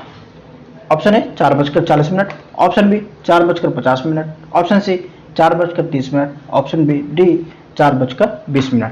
तो फ्रेंड्स, इसको निकालने के लिए हम क्या करेंगे कि प्रतिबिंब का समय निकालने के लिए हम क्या करते हैं कि जितना भी वास्तविक समय हो रहा है उसमें से 11:07 से माइनस करते हैं, यानी कि 11:07 11:60 माइनस अभी जो वर्तमान समय है उसको माइनस कर देंगे 7:20। तो फ्रेंड्स ये आ जाएगा 4:40 आएगा इसका आंसर, यानी कि ऑप्शन नंबर ए सही हो जाएगा। ओके, आगे बढ़ते हैं। क्वेश्चन नंबर 100 है, यदि किसी माह का तीसरा दिन सोमवार है तो निम्नलिखित में से उस माह के 21वीं तारीख से 5 दिन बाद कौन सा दिन होगा। तो फ्रेंड्स इसके लिए हम क्या करेंगे कि 21वीं तारीख से 5 दिन के बाद यानी 26वें दिन की बात कर रहा है ये, तो 26 तारीख यानी टोटल 26 तारीख के दिन का बताना है, और बताना है कि यदि तीसरा दिन सोमवार है अर्थात 3 तारीख को सोमवार है तो 26 तारीख को कौन सा दिन होगा। तो फ्रेंड्स अगर 3 को सोमवार है तो इसी तरीके से हमारा 21 दिन बाद यानी 24 तारीख को भी सोमवार होगा, और 24 को सोमवार होगा तो सोमवार 24 के बाद में 2 दिन बढ़ रहे हैं, तो इसके बाद इसमें भी सोमवार के बाद में 2 दिन बढ़ जाएगा अर्थात बुधवार होगा। ओके फ्रेंड्स, यानी कि ऑप्शन नंबर सी सही हो जाएगा हमारा। ओके फ्रेंड्स, आगे चलते हैं। क्वेश्चन नंबर हमारा 101 है, किसी सांकेतिक भाषा में टीचिंग शब्द को यह लिखा जाता है, तो उसी सांकेतिक भाषा में इसको क्या लिखा जाएगा, गार्डियन को क्या लिखा जाएगा, यानी कि टीचिंग शब्द को क्या लिखा जाए। तो इसमें नंबरिंग कर देंगे हम 1 2 3 4 5 6 7 और 8 इस तरीके से नंबरिंग कर देंगे, और फिर देखेंगे कि कौन से वर्ड्स कहाँ पर लाए गए हैं, यानी कि 4 और 5 को पहले ले आए हैं, फिर उसके बाद में 3 2 1 है, 3 2 1 आ गया, फिर इसमें 6 7 8 है, 6 7 8 है। इसी तरीके से इसमें नंबरिंग करने के बाद में हम लाएंगे 4 5 3 2 1 6 7 और 8। इस हिसाब से जो बनेगा, इस वर्ड का क्रमांक बनेगा, वही इसका सही आंसर हो जाएगा। अर्थात जो क्रमांक बनेगा वह बनेगा DIARAGENT, ओके फ्रेंड्स, यानी कि 312 है यहाँ पर भी 312 बनेगा, 312 बन रहा है यहाँ पर। ओके फ्रेंड्स, तो इसी तरीके से हमारा जो आंसर बनेगा वह बनेगा ऑप्शन नंबर ए। ओके फ्रेंड्स, अगर आप बना करके देखिएगा, अगर नहीं बनता तो हम बता देंगे वापस से, आप कमेंट करेगा हम आपको बता देंगे। ओके फ्रेंड्स, आगे बढ़ते हैं। क्वेश्चन नंबर 102 है, यदि दक्षिण पूर्व को पूर्व कहा जाए तथा दक्षिण पश्चिम को दक्षिण कहा जाए और आगे भी यही परिवर्तन क्रम जारी रहे तो उत्तर को क्या कहा जाएगा। तो फ्रेंड्स हम पहले इसमें डायरेक्शन बनाएंगे, ये पूर्व पश्चिम उत्तर दक्षिण हो गया, ये ईस्ट वेस्ट नॉर्थ साउथ, और इसके बाद में ये हमारी अलग दिशाएं हैं, ये ईस्ट है, ये वेस्ट है, और ये नॉर्थ है, और ये साउथ है। अब ये बोल रहा है कि दक्षिण पूर्व को, यानी इसको दक्षिण पूर्व को पूर्व कह रहे हैं, ओके, और दक्षिण पश्चिम को दक्षिण और पश्चिम को बोल रहे हैं, दक्षिण और पश्चिम को दक्षिण कह रहे हैं, ओके। अगर ये पश्चिम है तो ये उत्तर हो जाएगा, ओके, इसके अपोजिट में ये पश्चिम हो जाएगा, ओके। तो अब ये बोल रहे हैं कि उत्तर को क्या कहा जाएगा, तो उत्तर को जो बोला जाएगा पश्चिम, ये पश्चिम और उत्तर, यानी उत्तर और पश्चिम बोला जाएगा, अर्थात ऑप्शन नंबर डी हो जाएगा हमारा आंसर, ओके। अब आगे चलते हैं। क्वेश्चन नंबर 103 है, एक व्यक्ति का मुंह पूर्व की ओर है, फिर वह बाएं मुड़ घूमता है और 10 मीटर चलता है, फिर दाएं घूमता है और 5 मीटर चलता है, फिर वह 5 मीटर दक्षिण की ओर चला जाता है और वहां से 5 मीटर पश्चिम की ओर। अपने मूल स्थान से वह किस दिशा में है। तो फ्रेंड्स इसके लिए कुछ नहीं करना है, बहुत सिंपल है। जैसे कि इसमें हम देखेंगे, यहीं पर बना देता हूँ, यहाँ पर एक व्यक्ति का मुंह उत्तर की ओर है, यानी यहाँ पर कोई व्यक्ति खड़ा था इधर की तरफ मुंह करके, तो ये बोलता है वह अपने बाएं, अर्थात वह ऊपर दिशा की तरफ जाएगा, अपने उत्तर की तरफ जाएगा, 10 मीटर चलता है, ओके। फिर उसके बाद बोलता है अपने दाएं घूमता है, यानी कि वह पूर्व की तरफ पूर्व की ओर घूमा और 5 मीटर चला, ओके। फिर वह दक्षिण की ओर जाता है 5 मीटर, यानी 5 मीटर दक्षिण की ओर आ जाता है, ओके। अब फिर बोलता है कि आगे जाता और वहां से 5 मीटर पश्चिम की ओर आता है, ओके, वापस आ गया 5 मीटर पश्चिम की ओर यहाँ पर, और फिर बोलता है वह अपने मूल स्थान से किस दिशा में है। तो फ्रेंड्स वह अपने मूल स्थान से जो होगा वह होगा उत्तर दिशा की तरफ होगा, अर्थात वो यहाँ कहीं होगा, यानी कि अपने मूल स्थान से उत्तर दिशा में होगा, यानी कि ऑप्शन नंबर सी सही हो जाएगा, ओके। आगे चलते हैं, क्वेश्चन नंबर हमारा 104 है। अगर आपको नहीं समझ में आ रहा है तो आप हमें कमेंट करिएगा, हम आपको और अच्छे तरीके से समझाने का प्रयास करेंगे। ओके। बस में एक लड़की की ओर इशारा करते हुए एक आदमी ने अपने मित्र से कहा, वह मेरे पिता की पत्नी के इकलौते पुत्र की पुत्री है। लड़की से उस आदमी किस प्रकार संबंधित है? अर्थात वह बोल रहा है कि वह मेरे पिता की पत्नी यानी मेरी माँ के इकलौते पुत्र अर्थात मेरी पुत्री है। तो उस लड़की से उस आदमी का संबंध क्या होगा? तो पुत्री होगी। ओके, यानी ऑप्शन नंबर बी सही हो जाएगा, यानी पुत्री ही है। आगे चलते हैं, क्वेश्चन नंबर 105 है। यदि किसी परीक्षा में राम का स्थान ऊपर से 16वां है और नीचे से 15वां है तो बताइए कि कक्षा में कितने विद्यार्थी हैं? तो फ्रेंड्स, अगर राम का स्थान ऊपर से 16वां है यानी कि यहाँ पर आकर के 16 नंबर पर राम आ जाता है और यहीं पर आकर के 15 नंबर पर नीचे से 15 है, तो यानी कि उसके पहले यानी कि नीचे से 14 लोग और शामिल होंगे, तो 14 और 16 को जोड़ देंगे हम, तो टोटल हमारा 30 हो जाएगा, यानी कि कक्षा में 30 विद्यार्थी थे। ऑप्शन नंबर ए सही हो जाएगा। आगे चलते हैं, क्वेश्चन नंबर 106 है। नीचे दिए गए शब्दों में से कौन सा शब्दकोश में चौथे स्थान पर आएगा? शब्दकोश के अनुसार में चौथे स्थान पर आएगा। तो फ्रेंड्स, इसके लिए हम देखेंगे, ए पहले आता है, ए के बाद बी आता है। ओके, ये चारों में है। ओके, फिर उसके बाद ए आ जाएगा, तीनों में है। ओके, ए बी ए। अब इसके बाद में अगला देखना कि उसके बाद में सी आता है। ओके, सी आएगा पहले स्थान पर, तो ये फर्स्ट स्थान पर हो जाएगा। और इसमें भी सी है, ये सेकेंड स्थान पर आ जाएगा। और इसके बाद में एस और एन है, तो ये थर्ड स्थान पर आएगा और ये होगा फोर्थ स्थान पर। ओके फ्रेंड्स, यहीं पर बताया गया है कि चौथे स्थान पर कौन आएगा, तो ये ऑप्शन नंबर सी चौथे स्थान पर आ जाएगा। ओके, आगे चलते हैं। निम्नलिखित विकल्पों में से कौन सा एक नीचे दिए गए शब्दों का सार्थक क्रम को दर्शाता है? यानी कि सार्थक कौन कौन सा? बीज है, फल है, पौधा है और भोजन है। यानी कि सबसे पहले होगा तो वह बीज आएगा, यानी सबसे पहले जो आएगा फर्स्ट आएगा, तो ए और डी तो हो नहीं सकता। उसके बाद में आएगा बीज जब बनेगा तो पौधा बनेगा, पौधे अर्थात तीसरा आएगा, यानी कि ऑप्शन नंबर सी आ जाएगा। और फिर उसके बाद में पौधे से फल बनेगा और फल से भोजन बन जाएगा। ओके फ्रेंड्स, यानी ऑप्शन नंबर सी सही हो जाएगा। आगे चलते हैं, क्वेश्चन नंबर 108 है कि आप इसमें देखेंगे क्वेश्चन नंबर 108 में फिल करना है, तो हम यहाँ से इसको डिवाइड कर देंगे। यहाँ पर 1 2 2 4, फिर उसके बाद में यहाँ पर 6 से डिवाइड करेंगे, 3 3 5, सॉरी ये इधर से होगा, ये इधर 1 मिनट, 4 2 6 इधर से डिवाइडेड होगा और फिर उसके बाद में ये पूरा का पूरा रहेगा। ओके, यानी कि हम देखेंगे अब हम इसको सॉल्व करेंगे, तो यहाँ पर हम आएगा ए नहीं आएगा, यहाँ पर सी रखेंगे। आपने सी रखा तो ये वाला नहीं आएगा, तो यानी सी ए एक बार हो गया। डबल सी है तो यहाँ पर ए आ जाएगा, यानी कि सी ए होगा, तो ये भी हट जाएगा और ये भी हट जाएगा। अब यहाँ पर भी ए आ जाएगा, यानी 3 बार सी 3 बार ए, यहाँ पर 4 बार सी तो 4 बार ए, अर्थात हमारा ऑप्शन नंबर बी सही हो जाएगा। ओके, आगे चलते हैं क्वेश्चन नंबर 109 पर। क्वेश्चन नंबर 109 है, तो बताना है कि एक क्रम दिया हुआ है 3 7 9 3 7 23 और 95, तो अगला पद कौन सा होगा? तो यह ज्ञात करने के लिए हम क्या करेंगे कि ये अगला पद कैसे आएगा? ये आया हमारा 3 गुणे 2 प्लस 1, तो 7 हो गया। अब 7 में से अब 23 कैसे आया? तो 7 गुणे 3 प्लस 2 हो गया। अब इसमें देखेंगे तो जो 96 आया है, तो यह आया है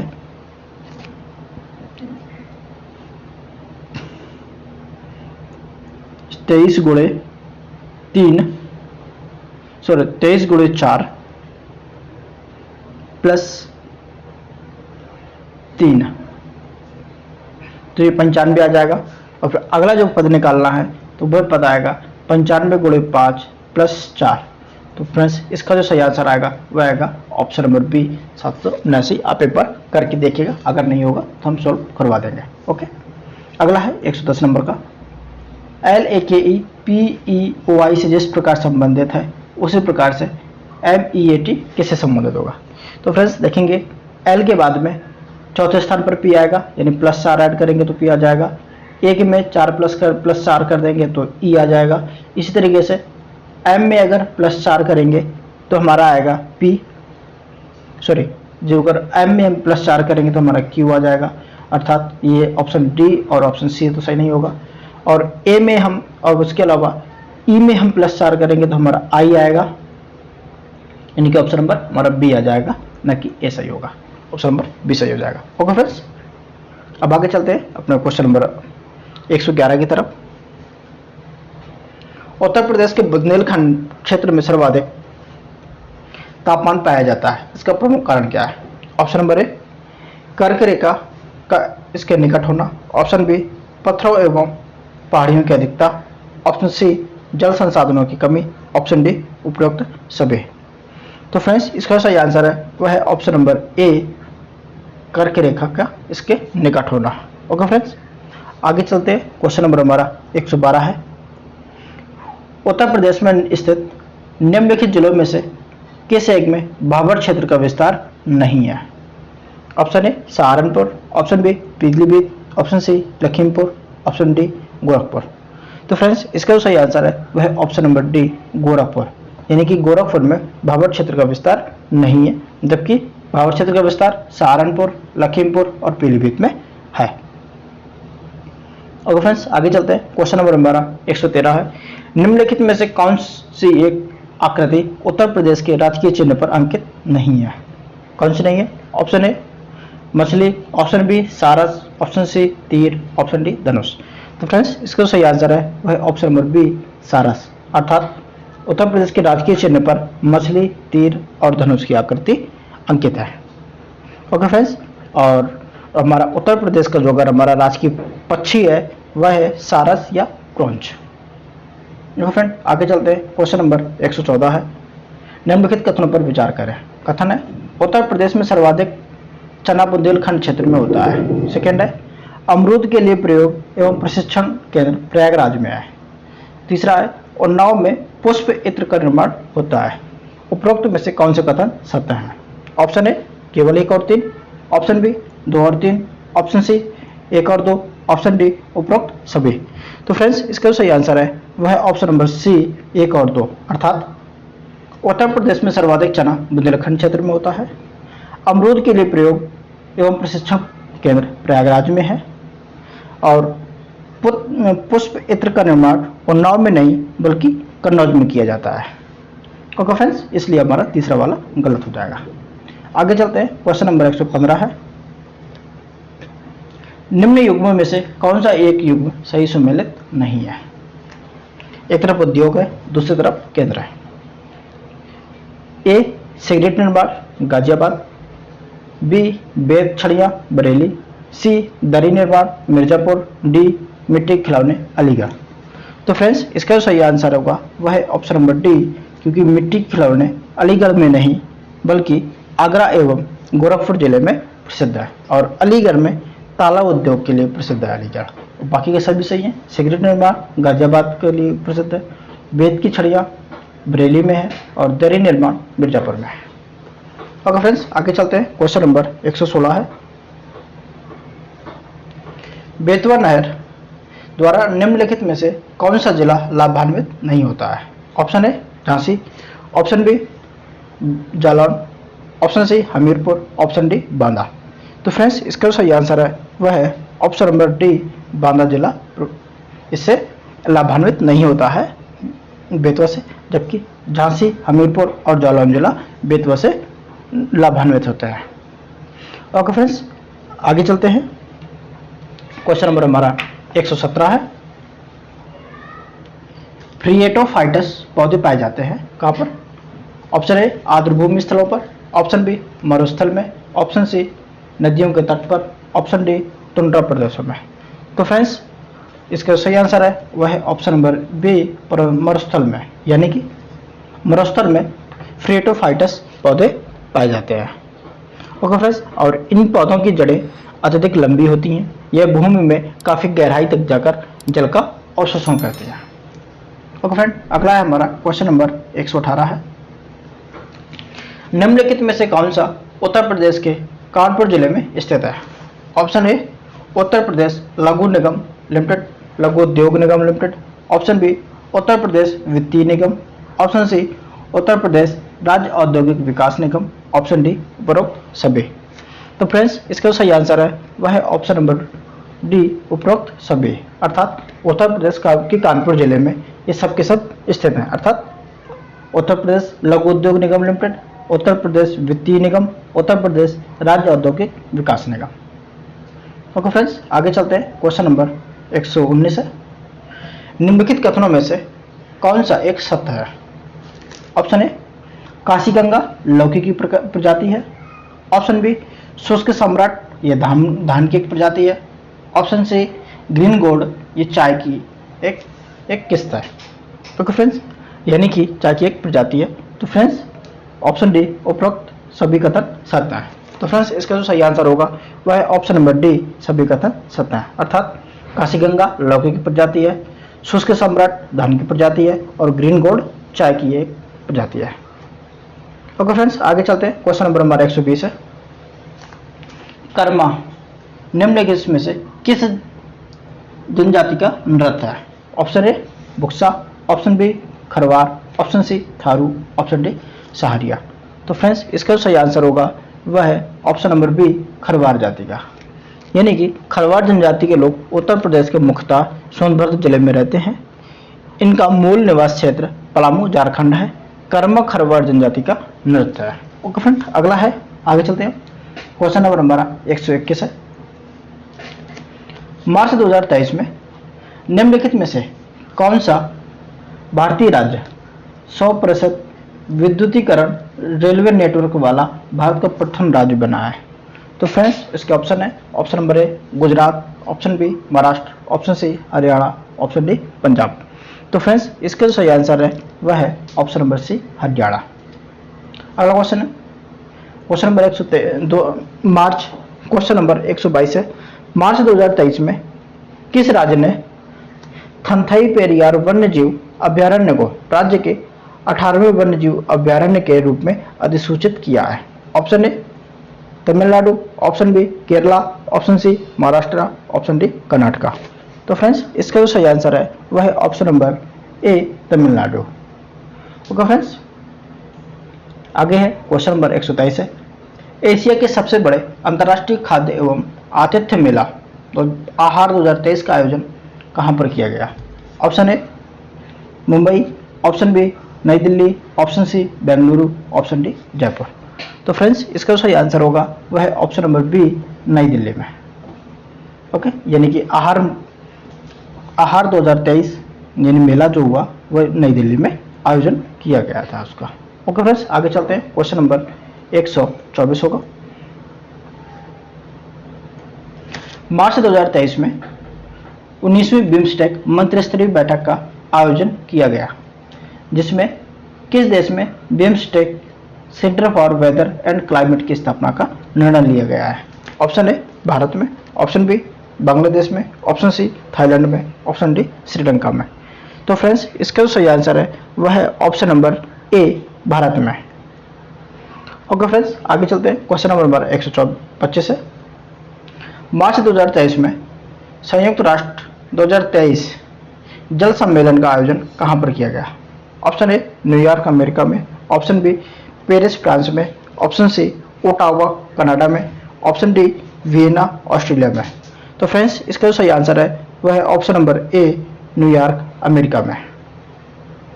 ओके फ्रेंड्स, आगे चलते हैं। क्वेश्चन नंबर हमारा 126 है, प्रसिद्ध टाइम पत्रिका द्वारा मार्च 2023 में विश्व के 50 महानतम स्थानों की सूची जारी की गई। इस सूची में भारत के किन 2 स्थलों को स्थान मिला है? ऑप्शन ए लद्दाख, किन 2 स्थानों को स्थान मिला है? इसमें फर्स्ट है लद्दाख, सेकेंड कोयम्बटूर, थर्ड मयूरभंज, चौथा हम्पी। कूट की सहायता से सही उत्तर का चुनाव करना था। कूट है ऑप्शन ए 2 और 3, 3 और 4, ऑप्शन बी 2 और 3, ऑप्शन डी 1 और 3, ऑप्शन सी 1 और 3, ऑप्शन डी 1 और 2। तो फ्रेंड्स इसका जो सही आंसर है वह है ऑप्शन नंबर सी 1 और 3, अर्थात लद्दाख और मयूरभंज को सबसे महानतम स्थानों की सूची में नाम लिखा मिला आया हुआ है। ओके फ्रेंड्स, आगे चलते हैं। अगला है क्वेश्चन नंबर 127 है। मार्च 2023 में जारी विश्व प्रसन्नता रिपोर्ट 2023 के संबंध में निम्नलिखित कथनों में से कौन सा कथन सत्य है? इस सूची में फिनलैंड को प्रथम स्थान प्राप्त हुआ है। सेकेंड है, भारत का इस सूची में 126वां स्थान रहा है। तो कूट है ऑप्शन ए केवल 1, ऑप्शन बी केवल 2, ऑप्शन सी 1 और 2 दोनों, ऑप्शन डी कि ना तो 1 ना तो 2। तो फ्रेंड्स, इसका जो सही आंसर है वह है ऑप्शन नंबर सी 1 और 2 दोनों, अर्थात विश्व प्रसन्नता रिपोर्ट 2023 में फिनलैंड को प्रथम स्थान प्राप्त हुआ और भारत को 126वां स्थान प्राप्त हुआ था। और इसका जो प्रकाशन है, इसका प्रकाशन संयुक्त राष्ट्र निर्वहनीय विकास समाधान नेटवर्क के द्वारा किया जाता है। ओके फ्रेंड्स, जिसे UNSDSN भी कहते हैं। आगे चलते हैं, क्वेश्चन नंबर 128 है। उच्चतम न्यायालय द्वारा मार्च 2023 में चर्चित अडानी हिंडनबर्ग मामले में जांच हेतु किसकी अध्यक्षता में एक समिति का गठन किया गया था? है ऑप्शन ए न्यायमूर्ति अभय एम सप्रे, ऑप्शन बी न्यायमूर्ति विनीत भूषण, ऑप्शन सी न्यायमूर्ति अजय चौहान, ऑप्शन सी न्यायमूर्ति श्रीराम मृदुगल। तो फ्रेंड्स, इसका सही आंसर है वह ऑप्शन नंबर ए न्यायमूर्ति अभय एम सप्रे है। ओके फ्रेंड्स, आगे क्वेश्चन नंबर 129 है। मार्च 2023 में प्रधानमंत्री नरेंद्र मोदी द्वारा नोबल मिलेट्स श्री अन्न सम्मेलन 2023 का उद्घाटन कहां पर किया गया? Option A Jaipur, option B Mumbai, option C नई दिल्ली, ऑप्शन डी पटना। तो फ्रेंड्स, इसका जो सही आंसर है वह है ऑप्शन नंबर सी नई दिल्ली में। यानी कि प्रधानमंत्री नरेंद्र मोदी द्वारा ग्लोबल मिलेट्स श्री अन्न सम्मेलन 2023 का उद्घाटन नई दिल्ली में किया गया था। अगला क्वेश्चन है, क्वेश्चन नंबर 130 है। मार्च 2023 में जारी विश्व वायु गुणवत्ता रिपोर्ट 2023 में विश्व के सबसे प्रदूषित देशों में भारत का कौन सा स्थान है? ऑप्शन ए 10वां, ऑप्शन बी 8वां, ऑप्शन सी 9वां, ऑप्शन डी 7वां। तो फ्रेंड्स, इसका सही आंसर है वह है ऑप्शन नंबर बी 8वां स्थान प्राप्त हुआ है। ओके फ्रेंड्स, और विश्व के शीर्षतम प्रदूषित देशों में चाड को पहला स्थान प्राप्त हुआ है। ओके फ्रेंड्स, आगे चलते हैं, क्वेश्चन नंबर 131 है। मार्च 2023 में निम्नलिखित में से कौन वंदे भारत एक्सप्रेस ट्रेन का संचालन करने वाली पहली महिला बनी है? Option A Surekha Yadav, option B Priyanka Chaudhary, option C Sunidhi Saxena, option D Suman Kumari. तो फ्रेंड्स, इसका सही आंसर है वह है option number A Surekha Yadav. Okay friend, आगे चलते हैं, क्वेश्चन नंबर 132 है। मार्च 2023 में किस देश के प्रधानमंत्री ने भारत के स्थानीय रूप से निर्मित विमानवाहक पोत INS विक्रांत का दौरा किया था? ऐसा करने वाले वह पहले विदेशी नेता बने। तो फ्रेंड्स, इसका जो ऑप्शन है option number A Australia, option B France, option C मिस्र, ऑप्शन डी जर्मनी। तो फ्रेंड्स, इसका सही आंसर है वह है ऑप्शन नंबर ए ऑस्ट्रेलिया। यानी ऑस्ट्रेलिया के प्रधानमंत्री एंथनी अल्बीस भारत की यात्रा पर रहे तथा इस दौरान उन्होंने भारत के स्थानीय रूप से निर्मित विमानवाहक पोत INS विक्रांत का दौरा किया तथा ऐसा करने वाले वह पहले विदेशी नेता बन गए हैं। ओके फ्रेंड, आगे चलते हैं, क्वेश्चन नंबर 133 है। मार्च 2023 में संयुक्त राष्ट्र के सबसे कम विकसित देशों का शिखर सम्मेलन दोहा कतर में संपन्न हुआ। इस सम्मेलन में भारत के किस पड़ोसी देश को सबसे कम विकसित देशों की सूची से बाहर कर दिया गया? Option A Sri Lanka, option B Maldives, option C Bangladesh, option D Bhutan. तो फ्रेंड्स, इसका जो सही आंसर है वह है ऑप्शन नंबर डी भूटान। यानी भूटान को सबसे कम विकसित देशों की सूची से बाहर कर दिया गया। अगला है क्वेश्चन नंबर 134 है।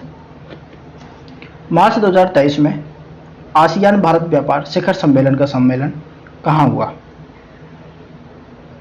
Option A Kuala Lumpur, option B Singapore, option C Jakarta, option D Bangkok. तो फ्रेंड्स, इसका सही आंसर है वह ऑप्शन नंबर ए कुआलालंपुर में संपन्न हुआ। ओके फ्रेंड्स, आगे चलते हैं क्वेश्चन नंबर 135 पर। मार्च 2023 में भारत सरकार द्वारा नई विदेश व्यापार नीति 2023-24 की घोषणा की गई है। इस नीति के अनुसार किस वर्ष तक भारत के कुल निर्यात को $2 ट्रिलियन तक बढ़ाने का महत्वाकांक्षी लक्ष्य निर्धारित किया गया है। ऑप्शन ए वर्ष 2025 तक, ऑप्शन बी वर्ष 2030 तक, ऑप्शन सी वर्ष 2035 तक, ऑप्शन डी वर्ष 2040 तक। तो फ्रेंड्स इसका जो सही आंसर है वह है ऑप्शन नंबर बी वर्ष 2030 तक।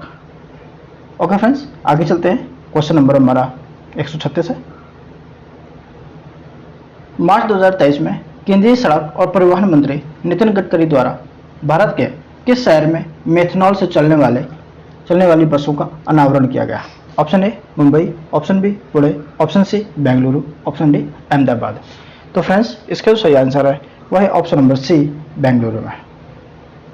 नेक्स्ट है हमारा 137 नंबर का।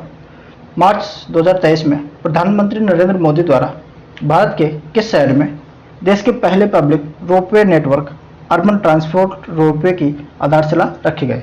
Option A Noida, option B Gurugram, option C Jodhpur, option D Varanasi. तो फ्रेंड्स इसका जो सही आंसर है वह है ऑप्शन नंबर डी वाराणसी में रखी गई है। अगला क्वेश्चन हमारा 38 है। मार्च 2023 में निम्नलिखित में से किसे भारतीय वायुसेना द्वारा पश्चिमी क्षेत्र में लड़ाकू इकाई की पहली महिला कमांडर नियुक्त किया गया? ऑप्शन ए गीता राणा को, ऑप्शन बी रश्मि शुक्ला को, ऑप्शन सी शालिजा धामी को, ऑप्शन डी अप्सरा अय्यर को। तो फ्रेंड्स इसका जो सही आंसर है वह है ऑप्शन नंबर सी शालिजा धामी को। आगे है 139 नंबर क्वेश्चन है। निम्न युग्मों में से कौन सा एक सही सुमेलित नहीं है? एक तरफ युद्धाभ्यास है, सैन्याभ्यास है, दूसरी तरफ देश है। ऑप्शन ए ऑफिनडेक्स 2023 भारत एवं 23 दक्षिण अफ्रीकी देश, ऑप्शन बी फ्रेंजेक्स 2023 भारत एवं फ्रांस, ऑप्शन सी खंजर 2023 भारत एवं Kyrgyzstan, option D bold Kurukshetra 2023 Bharat एवं जापान। तो फ्रेंड्स इसका जो सही है अर्थात जो सुमेलित नहीं है वह है ऑप्शन नंबर डी, जो कि बोल्ड कुरुक्षेत्र 2023 जो हुआ यह भारत और जापान के बीच नहीं बल्कि भारत और सिंगापुर के बीच में हुआ था। ओके फ्रेंड्स, अन्य सभी के सभी सही सुमेलित हैं। आगे चलते हैं क्वेश्चन नंबर अपने 140 पर, यानी आज का हमारा अंतिम क्वेश्चन। मार्च 2023 में SCO पर्यटन प्रशासन के प्रमुखों की बैठक का आयोजन कहां पर संपन्न हुआ? Option A Varanasi Uttar Pradesh, option B Kabul Afghanistan, option C Tehran Iran, option D Beijing चीन में। तो फ्रेंड्स इसका जो सही आंसर है वह है ऑप्शन नंबर ए वाराणसी उत्तर प्रदेश में। ओके फ्रेंड्स, तो अब हम आगे चलते हैं और देखते हैं आगे क्या क्या है।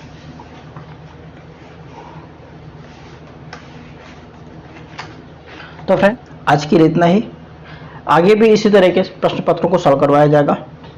तो फ्रेंड्स बने रहिएगा हमारे साथ में। साथ ही फ्रेंड्स अगर आपने अभी तक हमारे चैनल को लाइक शेयर और सब्सक्राइब नहीं किया है तो इसे जरूर कर लें। साथ ही बेल आइकन भी दबा लें जिससे कि हमारी वीडियो आप तक सबसे पहले पहुंच सके। तो और हाँ फ्रेंड्स, अगर आपने अभी तक हमारी पिछले 2 वीडियोज नहीं देखी है जो कि हमने अपलोड की जा चुकी हैं और उसकी प्लेलिस्ट भी बना दी गई है तो उसे एक बार जरूर देख लें। उसका लिंक आपको डिस्क्रिप्शन बॉक्स में मिल जाएगा। तो फ्रेंड्स और अगर आपको इस प्रश्न पत्र में कोई भी प्रॉब्लम आ रही हो या मैथमेटिक्स या रीजनिंग के क्वेश्चन में कोई भी प्रॉब्लम हो आप हमें कमेंट करके बता दीजिएगा, हम आपको वापस से एक बार समझाने का प्रयास करेंगे। तो फ्रेंड्स बाकी वही, हंसते रहिए, मुस्कुराते रहिए, पढ़ते रहिए, लिखते रहिए और अपना ध्यान अपने लक्ष्य पर बनाए रखिए और हमेशा ध्यान रखिए जब तक फोड़ेंगे नहीं तब तक छोड़ेंगे नहीं। आज की कथा यहीं तक, आगे मिलते हैं अगली वीडियो में। जब तक के लिए जय हिंद, जय भारत।